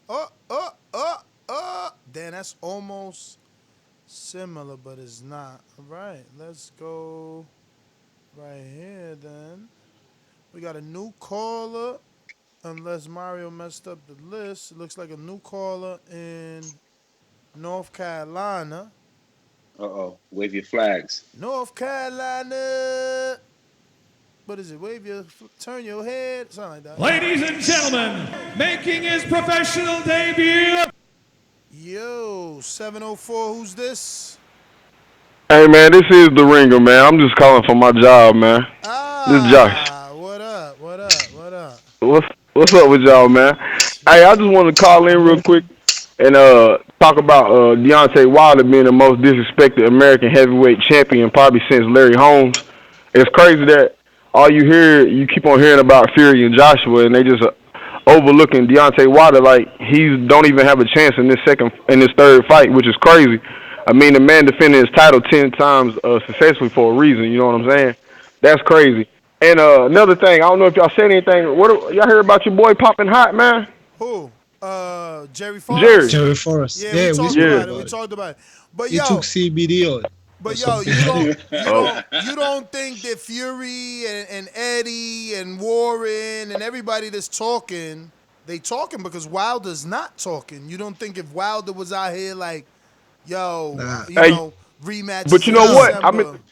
Yeah, it's a good reason why he's not talking. Because look at it from this perspective, his opponent Tyson Fury is a mentally challenged dude. From what he says, his mental health's not all there, and he's just keeping quiet. And I swear this is the most powerful B-side fighter of all time, probably since Anthony Joshua lost his last fight, because he's really got all the cards and he's holding his hand, he's holding his mouth, he's not really saying nothing. So he's got the other side going crazy, like, man, why he ain't talking? So he's really doing it perfect. Like, he needs to keep quiet until he comes out. And then one more question I want to ask y'all. Did y'all hear that he's supposed to be releasing a video showing that Tyson Fury cheated? Did y'all hear about that? Who's supposed to be releasing that? Wilder. He's Wilder's team. I done saw a couple reports about that. I just want to know if y'all knew about that. Where did you hear that? Yeah, who did you hear it from? Yeah, I ain't gonna lie, I was on YouTube. But I done heard it a couple times though. You know what I'm saying? I'm just saying, man. Voice of the people. I hear you, Josh. Like, I like your call. Like, that's good. Like, but I just heard you just spitting like some stats. Like, he's the most disrespected since Larry Holmes. Is that like official? Like something like you can. I'm talking about as American heavyweight champion. Heavyweight, American that have been disrespected. Yeah, as an American heavyweight champion, bro. Yeah, I think he is being a little bit more disrespecting than Larry Holmes or similar to that fate. But I love the show, man. I'm gonna catch the replay. And I'm going to get back on Patreon next Wednesday, Ned, so I'll see y'all then. No problem, champ. No problem.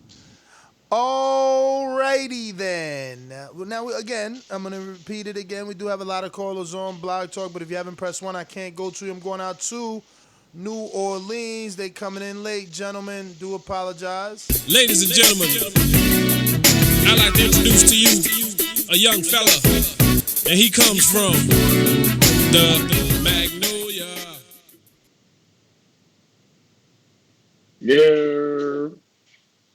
Hello.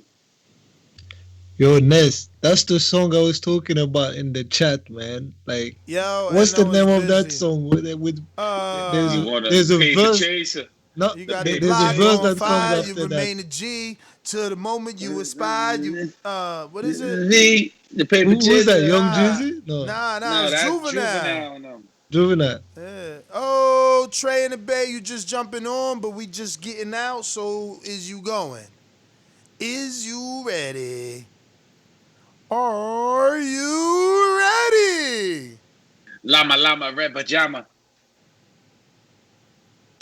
Kellogg better days. I guess not. High and fiber.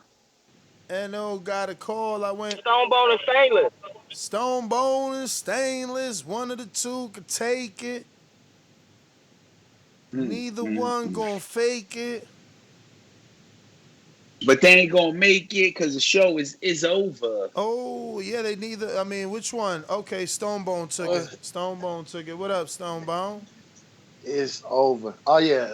Hey, let's discuss the Ugas fight. So what are we looking for Ugas? Are you looking for a stoppage? Are we looking for impressive decision? Damn, let me see who stopped Ramos. I'm more excited ever since speaking to Jesus, because he let us know everything that his uncle was doing and who his uncle was sparring. So I'm interested in that. But let me see who stopped him before to see can we put that pressure on Ugas. He got 1 stoppage, 3 losses. Regis. He's been stopped by Regis. Regis Progress. His last loss was to Jamal James majority decision, and that was in 2018. So he's been winning since then. But Regis stopped him in 2000. He needs to show that going and working with Bud didn't do nothing for him. He need dispatch of him. I really want to see what the nephew doing. Is that gonna be on the televised, or is that gonna be like the YouTube or something like that? It's supposed to all be on the televised because it's a triple header, right? I believe. Okay. Well, yeah, man, I'm interested, man. But that's about it, man. And Ruiz, get on the Earl card. Why you could get on the Earl card, win, and fight again in April. Take my word for it. Write it down, Ness. If I'll eat crow for money if I'm wrong, but that fight ain't happening before April. Peace. Yo, I'm shocked, right? Like you go on the box rec and it says that Ugas is fighting for a welterweight World Boxing Association title, right? And it doesn't even like have regular. Then you click that, and it shows you that Jamal James and Thomas Delorme just fought for the same belt, which is the same belt that Alexander Buzbutin and Razhab Bataev fought for, but obviously Buzbutin tested positive. And then Pacquiao also for I don't understand. It's vacant. Like people vacate it straight after they win it. It looks like, you know. So Why would Jamal vacate it? I don't know. I don't want to pay no sanction fee. They say I don't like that. I don't know, man. Like on BoxRec, it has Jamal listed as the interim. No, that all Ugas fight is for a vacant WBA welterweight title. We got a super chat. I mean, a counterpunch from Stainless. What up?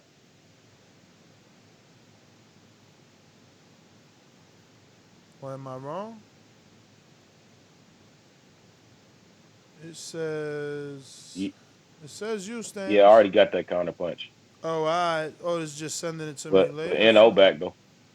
And no, what up? Oh,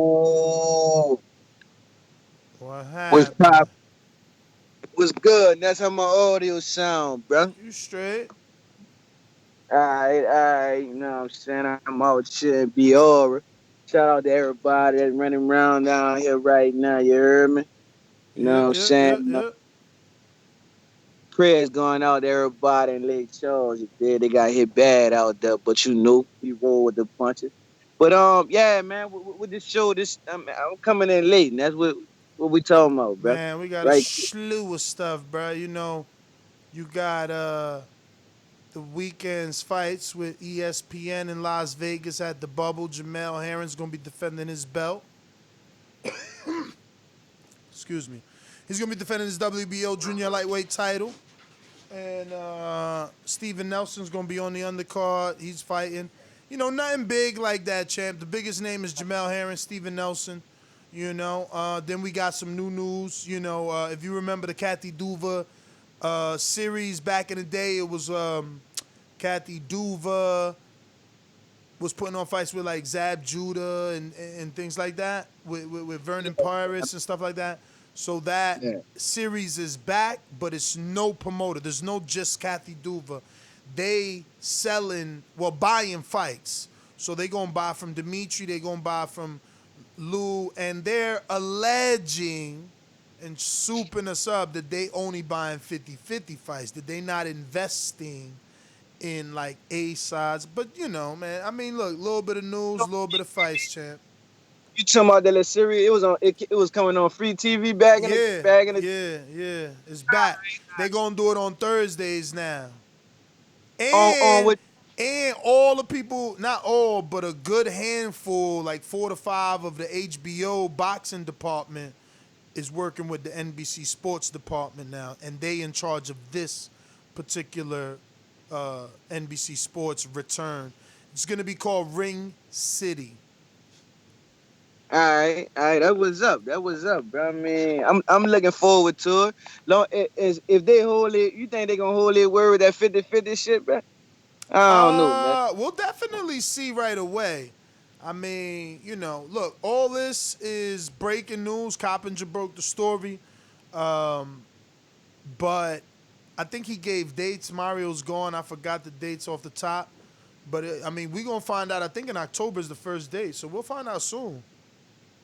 All right. What's up with the Spence and all that? The Spence and I see you had on the little thumbnail, man. So Spence versus Garcia may have Ruiz versus Arreola on the card, or Fury Wilder may get it. So that made more sense for Fury Wilder, bro, because that's a potential opponent for both of them. On the Spence undercard, I mean, you could do it, but I think it made more sense on the Fury Wilder. But that's my call. For sure, champ. All right. Now that is everyone. Time to go. See y'all on the next one. Mañana. Have a good night. All right. 9 a.m. That's GTO, Instagram and Twitter. Let me double check these. Yep, that's all good there. Refresh. TBV, Twitter, and YouTube. Enrique Church, real life. Mitty with the crooked nose like Vegas. Yo, you can find me here every Thursday, Sunday. I'll see you soon. Peace. Yep. Peace. Or Coach Mitty on Instagram. Peace. Oh, yeah, you can do that too. Yeah, because Mitty, you never know. UK fighters might want to contact you for interviews. You know, look at Luther Clay. He probably was like intimidated. He's like, damn, this guy's saying he don't fucking know me. You know what I mean? And look at Chris. I think this is James Valdez, right? Let me double check because Mario's not here. Chris Congo.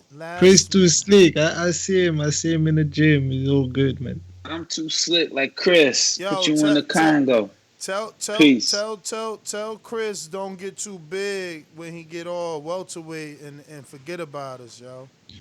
Nah, he's not like that. You know, he's not like that. It's not the type of person, man. Very humble and quiet, you know. Let me get to Young Tigre in San Antonio coming in late. What up?